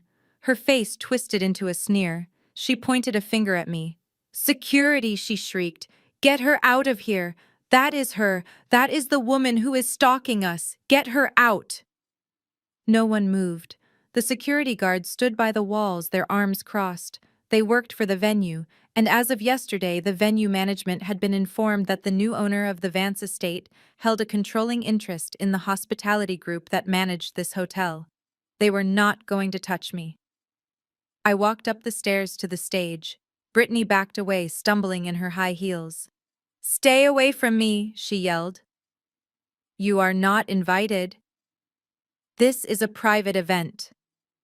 I reached the podium. I stood next to her. She looked small and terrified. I looked out at the audience. I saw the reporters holding up their cameras. I saw the confused donors. I reached out and took the microphone from Brittany's hand. She was too shocked to resist. Good evening, everyone, I said. My voice was calm, smooth, and deadly. I am Nia Vance, the predator Brittany was just telling you about. A gasp rippled through the room. Brittany tried to grab the mic back. Don't listen to her. She is crazy. She is here to ruin the charity. I turned to her. Charity? I asked. Is that what we are calling it? I pulled a small remote control from my clutch. I pointed it at the massive projection screen behind us, which was currently displaying a slideshow of Brittany posing with orphans. Let's talk about charity, I said, and let's talk about the truth. I pressed the button. The screen flickered. The photos of orphans disappeared. In their place, a video began to play. It was grainy footage taken from a cell phone, but the audio was crystal clear. It was Darius, sitting in his office, feet up on the desk, holding a glass of scotch. He was laughing. So I told the supplier to send the Grade B concrete. Darius' voice boomed through the ballroom speakers. Who cares if it cracks in 10 years? By then I will have sold the building and be living in Bora Bora. The safety inspectors are a joke. I saved us $2 million, Dad. That is pure profit. The room went deadly silent. I saw the blood drain from the faces of the investors in the front row. Brittany's eyes went wide. That is a deep fake, she screamed. That is AI. He never said that. I pressed the button again. The video changed. Now it was an audio waveform. My father's voice filled the room. The investors, Isaiah's voice sneered. They are sheep. I tell them we are building a legacy and they open their checkbooks. I could sell them a pile of dirt and tell them it is a gold mine. As long as I look good in a suit, those idiots will believe anything. I looked down at the front row. The mayor of Atlanta was sitting there. He looked furious. The bank presidents looked ready to kill. Brittany was shaking. She grabbed my arm. Stop it. Turn it off. You are ruining everything. I pulled my arm away. I am not done, Brittany. I pressed the button a third time. This time it wasn't a video. It was a series of documents, bank statements, credit card bills, highlighting transactions from the Vance Foundation charity account. September 12th. Hermes, Paris, $12,000. October 4th. The Ritz-Carlton Spa, $5,000. November 1st. Porsche lease payment, $3,000. I turned to the audience. Brittany told you she is raising money for underprivileged youth, I said. But it seems the only youth she is supporting is her own inner child who wants a Birkin bag. This gala was paid for with stolen funds. The foundation is empty. The money you donated last year. It is on her wrist. It is in her driveway. It is on her back right now. The crowd erupted. It wasn't polite murmuring anymore. It was outrage. People were standing up shouting. Reporters were running toward the stage. Brittany looked at the screen. She looked at the crowd. She looked at me. You witch, she hissed. You hacked my accounts. This is illegal. No, Brittany, I said, leaning into the microphone so everyone could hear. It is forensic accounting, and it is perfectly legal when you own the company that you are stealing from. I gestured to the back of the room. And I believe there are some people here who would like to ask you about those transactions. The double doors swung open again, but this time it wasn't a guest. It was a squad of officers from the Economic Crimes Unit, followed by the Chief of Police. They marched into the room, their badges gleaming under the chandeliers. Brittany screamed, No, Darius, help me. But Darius wasn't there. Darius was in a holding cell downtown, having been arrested an hour ago based on the evidence I provided. The officers walked up the stairs to the stage. They didn't look impressed by Brittany's red dress. One of them pulled out a pair of handcuffs. Brittany Vance, the officer said, You are under arrest for embezzlement, wire fraud, and grand larceny. Brittany tried to run. She actually tried to run in her 6-inch heels across the stage. She tripped over the train of her gown and fell hard. The officers picked her up. She was kicking and screaming, mascara running down her face, looking nothing like the poised victim she had played on the internet. I didn't do it. It was Nia. She set me up. Look at her. She is the devil. The crowd watched in stunned silence as the police dragged her down the stairs. Flashbulbs went off like fireworks. Every second of her humiliation was being broadcast live to the world. The same audience she had weaponized against me was now watching her destruction. As they reached the doors, Brittany turned back to look at me one last time. Her eyes were wild with hatred. I hate you, she screamed. I hope you die alone. I stood at the podium alone on the stage. I looked at her. I didn't shout back. I didn't smile. I just leaned into the microphone one last time. Enjoy prison, Brittany, I said. Orange is not your color. The doors closed behind her. I looked out at the room. The mayor, the bankers, the socialites, they were all staring at me with a mixture of fear and awe. They knew what I had done. I hadn't just exposed a crime. I had executed a royal family on live television. I placed the microphone back on the stand. I picked up my clutch. I walked down the stairs. The crowd parted for me again. But this time they didn't look away. They nodded. Some even clapped. A slow, hesitant applause that grew louder as I walked toward the exit. They were acknowledging the new power in the room. The king was dead. The queen had risen, and she took no prisoners. I walked out into the cool night air. The police lights were flashing blue and red against the hotel facade. I saw Brittany being shoved into the back of a squad car. James was waiting for me with the door open. Where to, Miss Vance? He asked. Home, I said. I have a company to rebuild. I slid into the car. As we drove away, I didn't look back. The gala was over. The party was finished. But my work was just beginning. I had cleaned the house. Now it was time to redecorate. The drive to the Central Police Precinct was the quietest journey of my life. James offered to turn on the radio, perhaps to drown out the silence, but I declined. I wanted to sit in the quiet.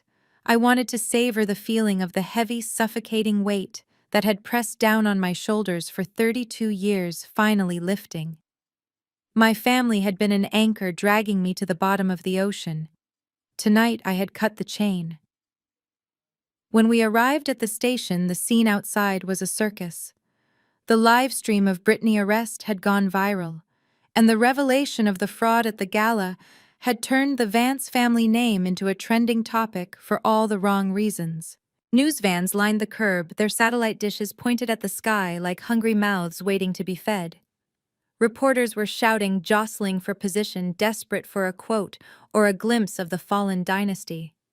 I did not enter through the back. I walked through the front doors. I wanted them to see me.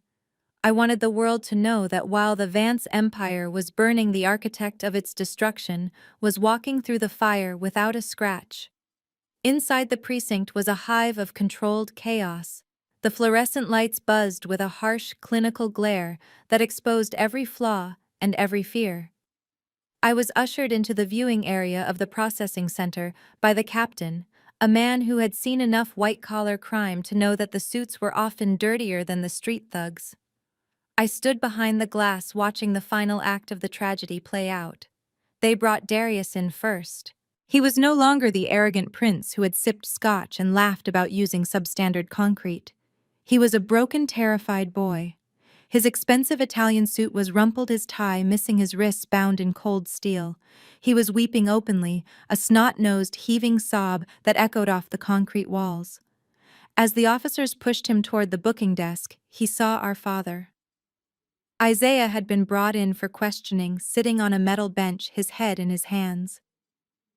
Darius stopped. He looked at the man who had enabled him, protected him, and ultimately doomed him. And in that moment, the bond of the golden child snapped. Survival instinct took over. It was him, Darius screamed, lunging toward Isaiah until the officers jerked him back. It was Dad's idea.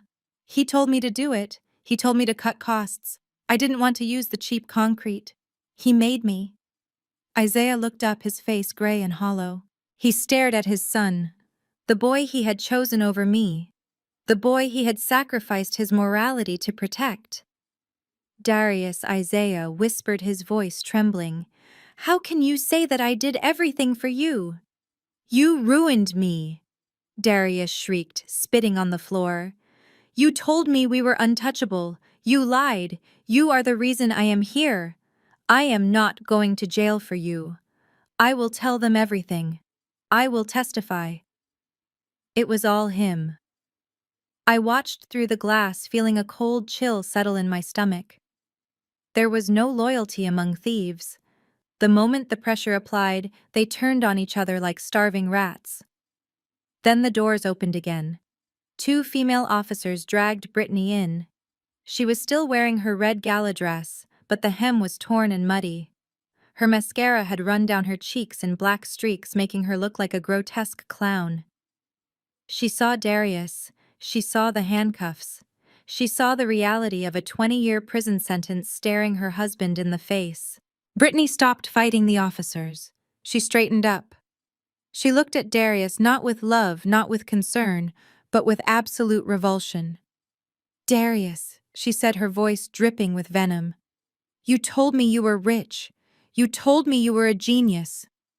Brittany, baby, help me. Darius pleaded, reaching out his cuffed hands. Call your dad. Get me a lawyer. Brittany laughed. It was a sharp, hysterical sound. Help you, she screeched. You are a fraud, Darius. You are a loser. I gave you the best years of my life because I thought you were somebody. And you are nothing but a crook. She struggled with her left hand, clawing at her ring finger. She ripped off the massive diamond engagement ring, the one purchased with embezzled company funds, and hurled it at him. The ring bounced off Darius' chest and skittered across the dirty linoleum floor. I am divorcing you, she yelled, her eyes wild. I am not going down with this ship. I was a victim here. I didn't know anything. He lied to me too, officers. I am innocent. I want to press charges against him for emotional distress. Darius stared at the ring on the floor. He stared at his wife, who was already turning to charm the nearest officer, playing the damsel in distress. He looked at his father, who had buried his face in his hands. The realization hit him with the force of a wrecking ball. He had no one. He was alone. The commotion in the booking area reached a fever pitch. Officers were yelling for order. Darius was sobbing. Brittany was screaming about her rights. And in the middle of it all, Isaiah Vance stood up. He looked at his son, who had betrayed him. He looked at his daughter-in-law, who had abandoned him. And then he looked through the glass partition. He looked right at me. Our eyes locked. For the first time in my life, I didn't see the tyrant who had ruled our home with fear. I didn't see the titan of industry. I saw a scared old man who realized he had built his castle on sand. He took a step toward the glass, his mouth opening to speak my name. "Nia," he mouthed. Then he stopped. His hand flew to his chest, his face contorted in a mask of sudden agonizing pain. He gasped, his knees buckling under him. He collapsed to the floor with a heavy thud, clutching his left arm, his breath coming in short, ragged gasps. Dad Darius screamed, but he couldn't move. "Help him," someone yelled. The room erupted into a different kind of chaos. Officers rushed to Isaiah's side. They loosened his tie. They shouted for a medic. I watched it all. I didn't bang on the glass. I didn't scream. I simply walked out of the viewing room and into the main lobby area where the officers were surrounding him. The captain looked at me, his face grave. "Ms. Vance, your father. It looks like a heart attack. We need to call an ambulance." Isaiah looked up at me from the floor. His skin was clammy and pale. His eyes were wide with terror. He reached out a trembling hand toward me, grasping at the hem of my black dress. "Nia," he wheezed, his voice barely a whisper. "Help me. Please. Don't let me die here." I looked down at him. I looked at the hand that used to strike me. I looked at the man who had thrown my clothes onto the street in the rain. I felt the collective gaze of the police officers on me, waiting for the dutiful daughter to drop to her knees and comfort her dying father. I pulled my phone from my purse. I dialed 911. I held the phone to my ear, my eyes never leaving his. "Yes," I said calmly into the receiver. "I am at the Central Precinct. We have a 65-year-old male, possible cardiac arrest. Conscious, but struggling to breathe." "Yes, send paramedics." I hung up the phone. "Thank you," Isaiah whispered, tears leaking from his eyes. "Thank you, Naya." I put the phone back in my purse. I stepped back out of his reach. I smoothed the fabric of my dress. "Don't thank me yet, Dad," I said, my voice cool and devoid of warmth. "I called the ambulance because it is the law, but you should know something before they get here." I leaned down slightly, so only he could hear me clearly over the commotion. "I canceled the company health insurance policy this morning," I said. "Since I acquired the company, I initiated a full audit and freeze of all benefits for former executives pending the fraud investigation. That includes you." His eyes widened in horror. So I continued, standing up straight. "The ambulance ride, the hospital stay, the surgery. It is all out of pocket. And since I froze your bank accounts due to the embezzlement inquiry, I hope you have some cash hidden in your sock. Because you are indigent, Dad." "Nia," he gasped, clutching his chest tighter. "You can't." "I can," I said. And I did. I turned to the captain. "He is all yours, Captain. I have given my statement. I have nothing more to say to these people."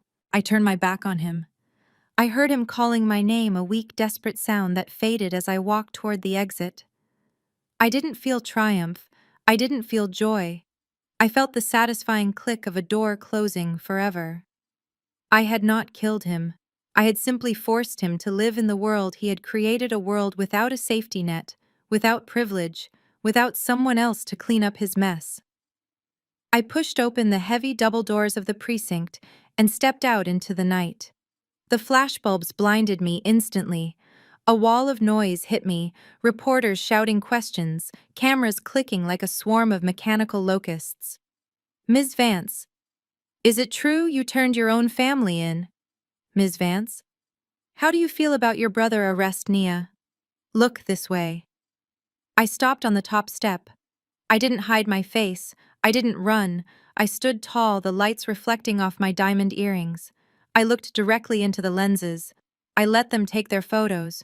I let them capture the image of the woman who had burned her legacy to the ground to save her soul.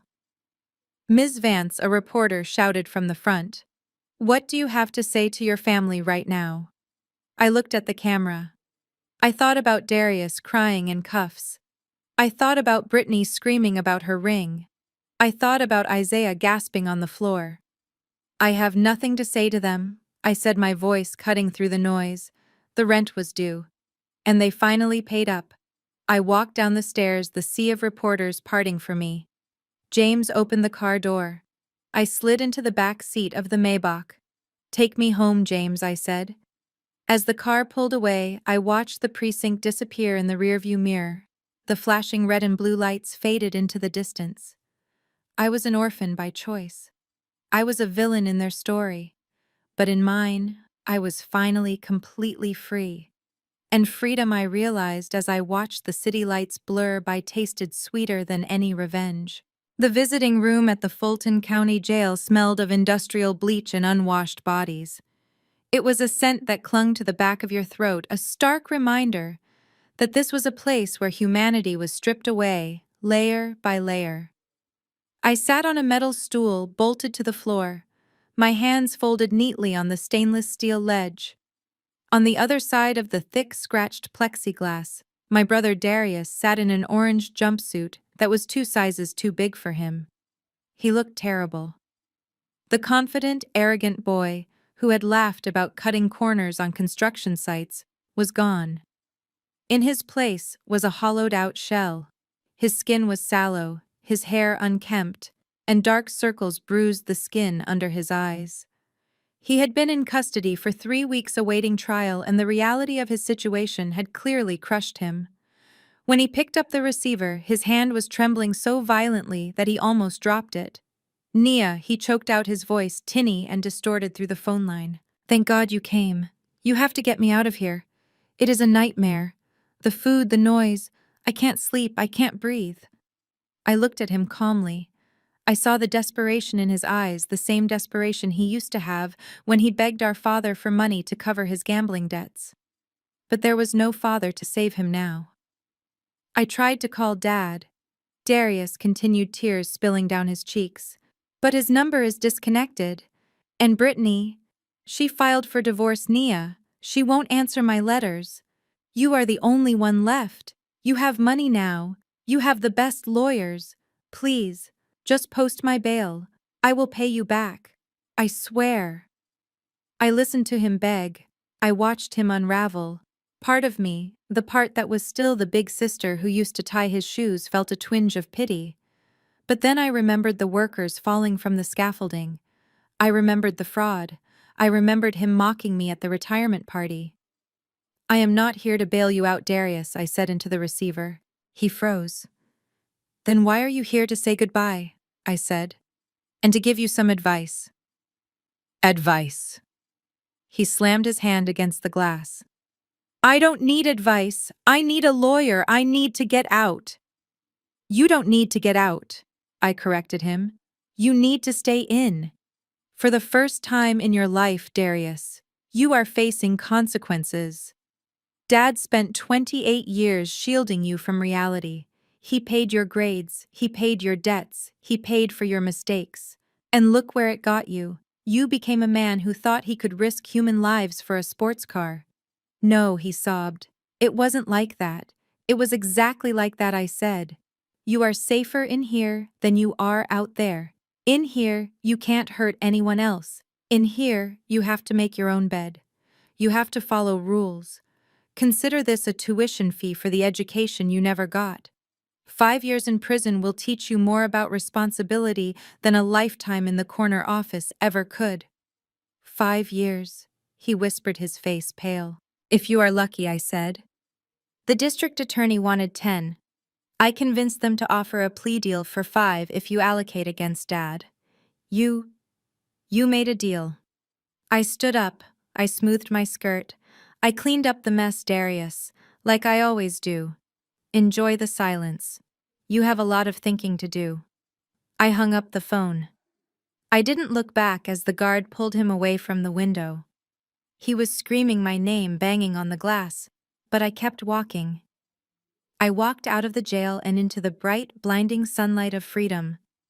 My next stop was not a boardroom, but a strip mall on the outskirts of the city. It was a rundown plaza, with a pawn shop, a liquor store, and a budget hair salon called Clips and Cuts. The sign above the door was cracked, and the windows were plastered with posters advertising $10 haircuts. This was Brittany New Kingdom. After the gala, Brittany life had imploded with spectacular speed. The brands she worked with dropped her within hours. Her social media accounts were flooded with so much hate she had to delete them. And since she had signed a prenuptial agreement one my father had insisted on, because he didn't trust her, she walked away from the marriage with nothing but her clothes. With no skills, no degree, and a reputation as a fraud, her options were limited. I pushed open the door of the salon. The smell of ammonia and cheap perm solution hit me instantly. The air conditioner was rattling, struggling to cool the humid room. I walked to the reception desk. A bored teenager popping gum looked up at me. "Do you have an appointment?" she asked, eyeing my designer bag. "No," I said, "but I would like a wash and blow dry. And I want the new girl to do it. Brittany." The receptionist shrugged and yelled toward the back. "Brittany, you gotta walk in." From the back room, Brittany emerged. She was wearing a smock that was stained with hair dye. Her blonde hair, once perfectly highlighted, was showing dark roots. She looked tired, defeated. She was holding a broom. She looked up and saw me. The broom clattered to the floor. "Nia," she whispered. "Hello, Brittany," I said, smiling warmly. "I heard you found a job. I wanted to support local businesses." She stared at me, her face flushing red with humiliation. The other stylists were watching. Customers were looking. She knew she couldn't make a scene. She needed this job. She needed the minimum wage to pay for her motel room. I can't do your hair," she stammered. The manager, a large woman with a no-nonsense attitude, stepped out from the office.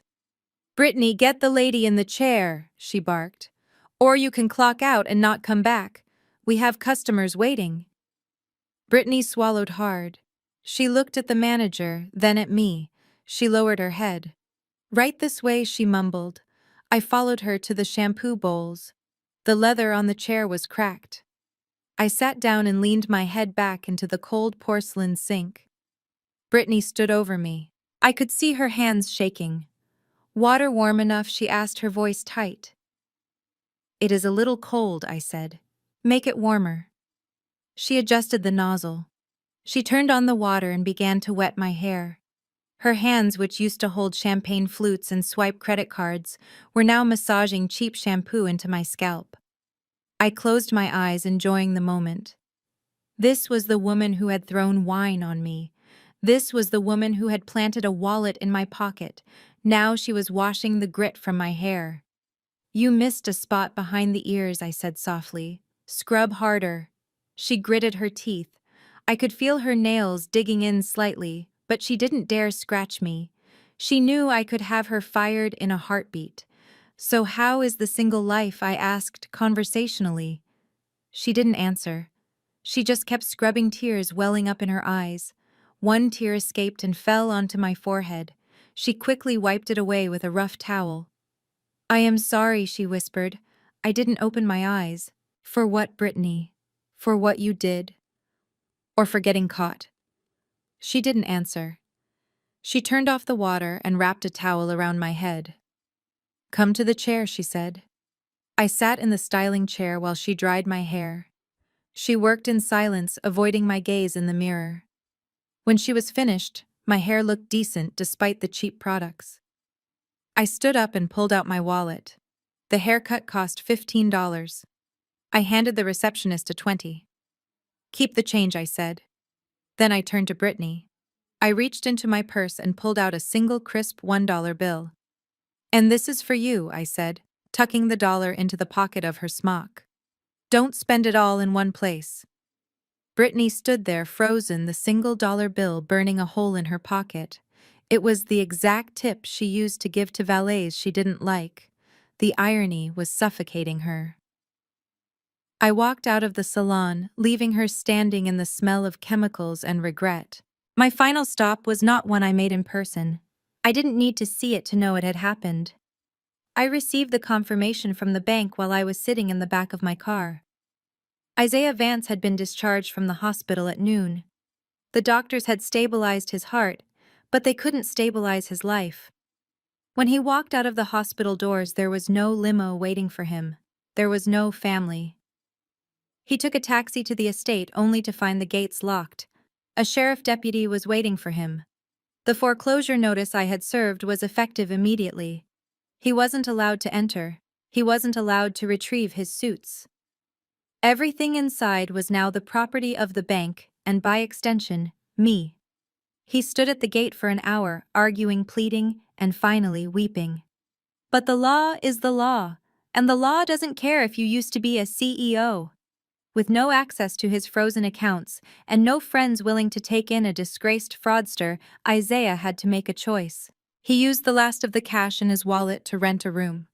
James handed me the report. "He is at the Whispering Pines Motel," James said. "On the south side." I knew the place.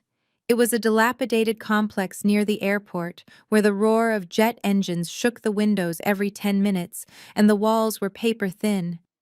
It was the kind of place where people went when they had nowhere else to go. I looked at the photo the private investigator had taken. It showed my father sitting on a plastic chair outside his motel room door, number 104. He was wearing the same suit he had worn to the precinct, now wrinkled and stained. He was staring at the ground, holding a styrofoam cup of coffee. He looked small. He looked ordinary. I swiped the photo away. "Is the transfer complete?" I asked James. "Yes," James replied. "The deed to the estate is now in your name. We have crews scheduled to start the renovation tomorrow. We are removing all the gold fixtures just like you asked." "Good," I said. "Burn the furniture too. I don't want anything of theirs left in my house." I looked out the window at the skyline of Atlanta. Somewhere in that city, my brother was staring at a concrete wall. My sister-in-law was sweeping hair off a linoleum floor, and my father was listening to the sound of airplanes leaving for places he would never see again. They were exactly where they belonged. And I was exactly where I belonged. "Drive," I told James. "I have a company to run." The car merged onto the highway, speeding toward a future that was finally entirely mine. The past was just a rearview mirror getting smaller and smaller until it disappeared completely. The Whispering Pines Motel lived up to its name only in the sense that the walls were so thin you could hear every secret, every argument, and every prayer of the desperate souls living on the other side of the drywall. I stood in front of room 104, my hand hovering over the peeling paint of the door. Inside, I could hear the drone of a television set tuned to a daytime talk show. It was a sound that smelled of stagnation. I knocked.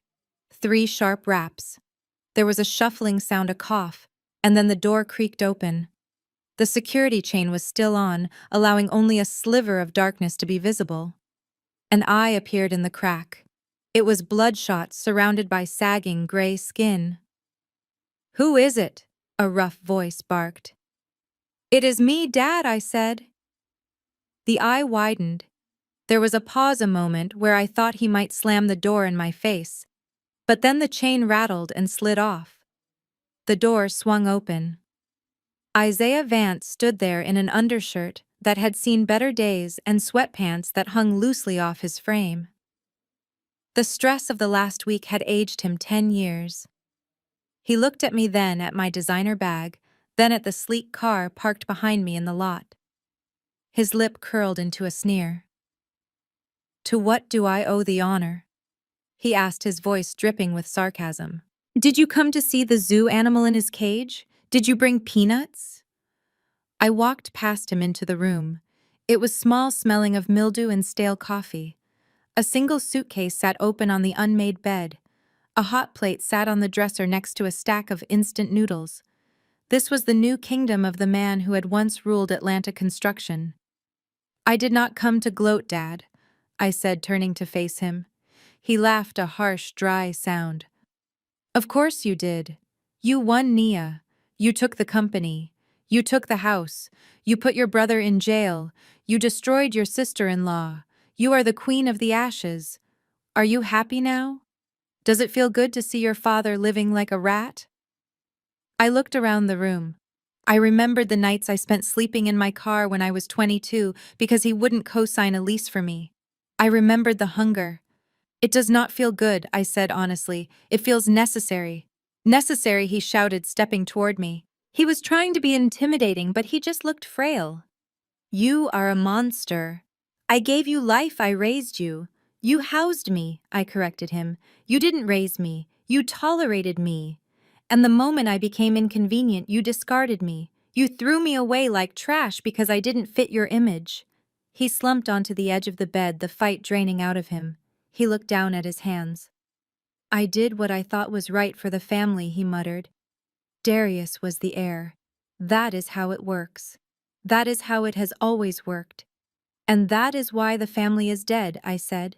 "Because you bet on the wrong horse, and you shot the one that was actually running the race." I opened my purse. I pulled out a thick white envelope. It was heavy. I walked over to the cheap laminate table and placed it down. The sound it made was solid. Final. "What is that?" he asked, eyeing it suspiciously.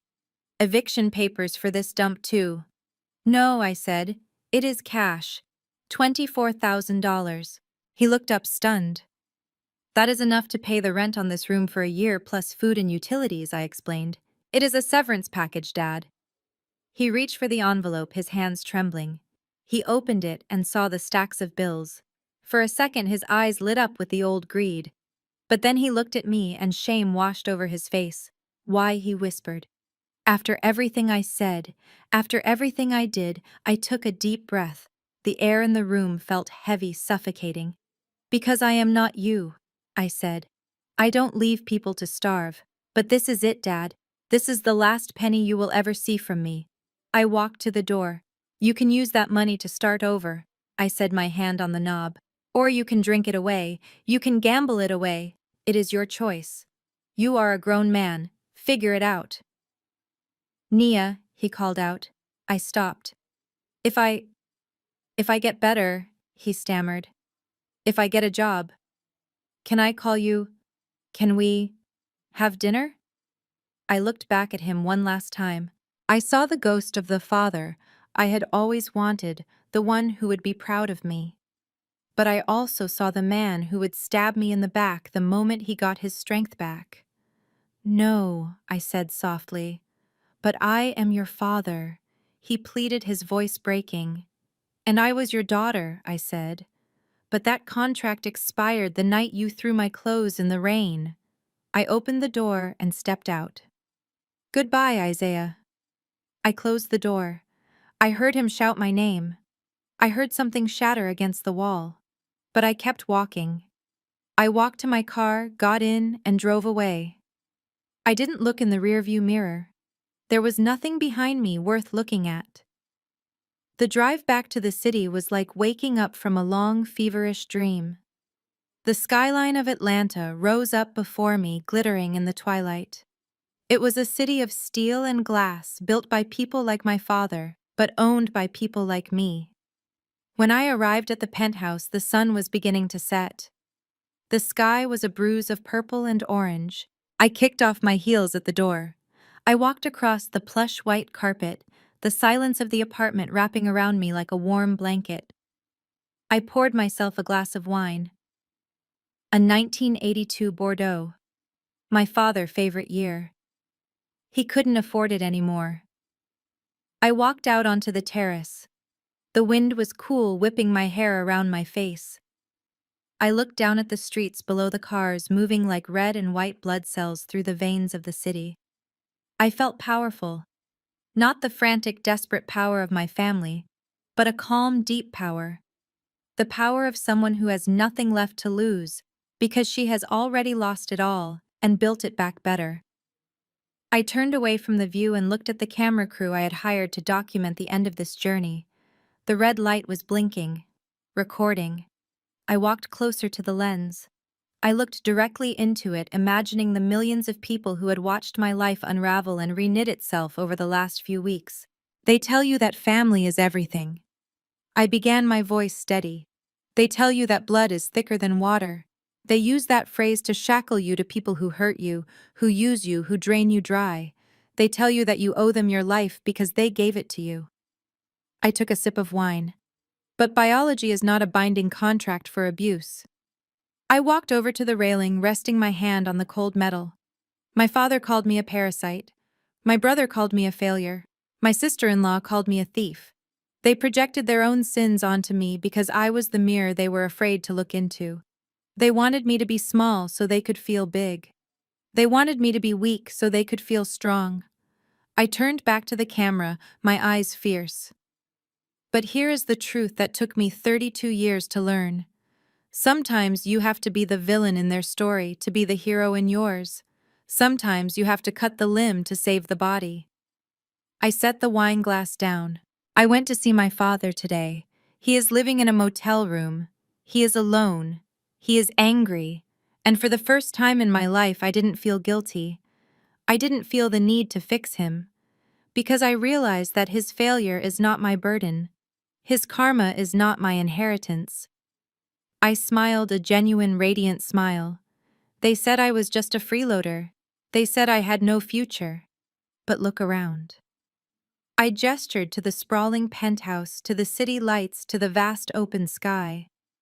This is what happens when you stop investing in people who bankrupted your spirit. This is what happens when you take the love you wasted on them and pour it into yourself. I walked toward the camera, the lens filling with my face. I am not Nia Vance, the daughter of Isaiah. I am not Nia Vance, the sister of Darius. Those people do not exist anymore. I am Nia Vance, the CEO, the survivor, the architect of my own life. I paused, letting the words hang in the air. If you are watching this and you are holding on to a rope that burns your hands just because you are afraid to let go, drop it. Let them fall. You were not born to be anyone's safety net. You were born to fly. I turned away from the camera. I walked toward the edge of the balcony where the sun was dipping below the horizon, painting the world in gold. My family is gone, and I have never felt more whole. I stood there silhouetted against the dying light, a solitary figure on top of the world. The wind caught my dress, making it billow like a flag of victory. I raised my face to the sky and closed my eyes, breathing in the sweet, intoxicating air of absolute freedom. This was not an ending. This was day one. I turned my back to the city, walking inside as the screen faded to black. The heavy bass of a soulful hip-hop track kicked in, the beat thumping like a strong, steady heart. My heart. The screen went dark. The credits did not roll. There were no credits. Just the music, loud and triumphant, playing on and on.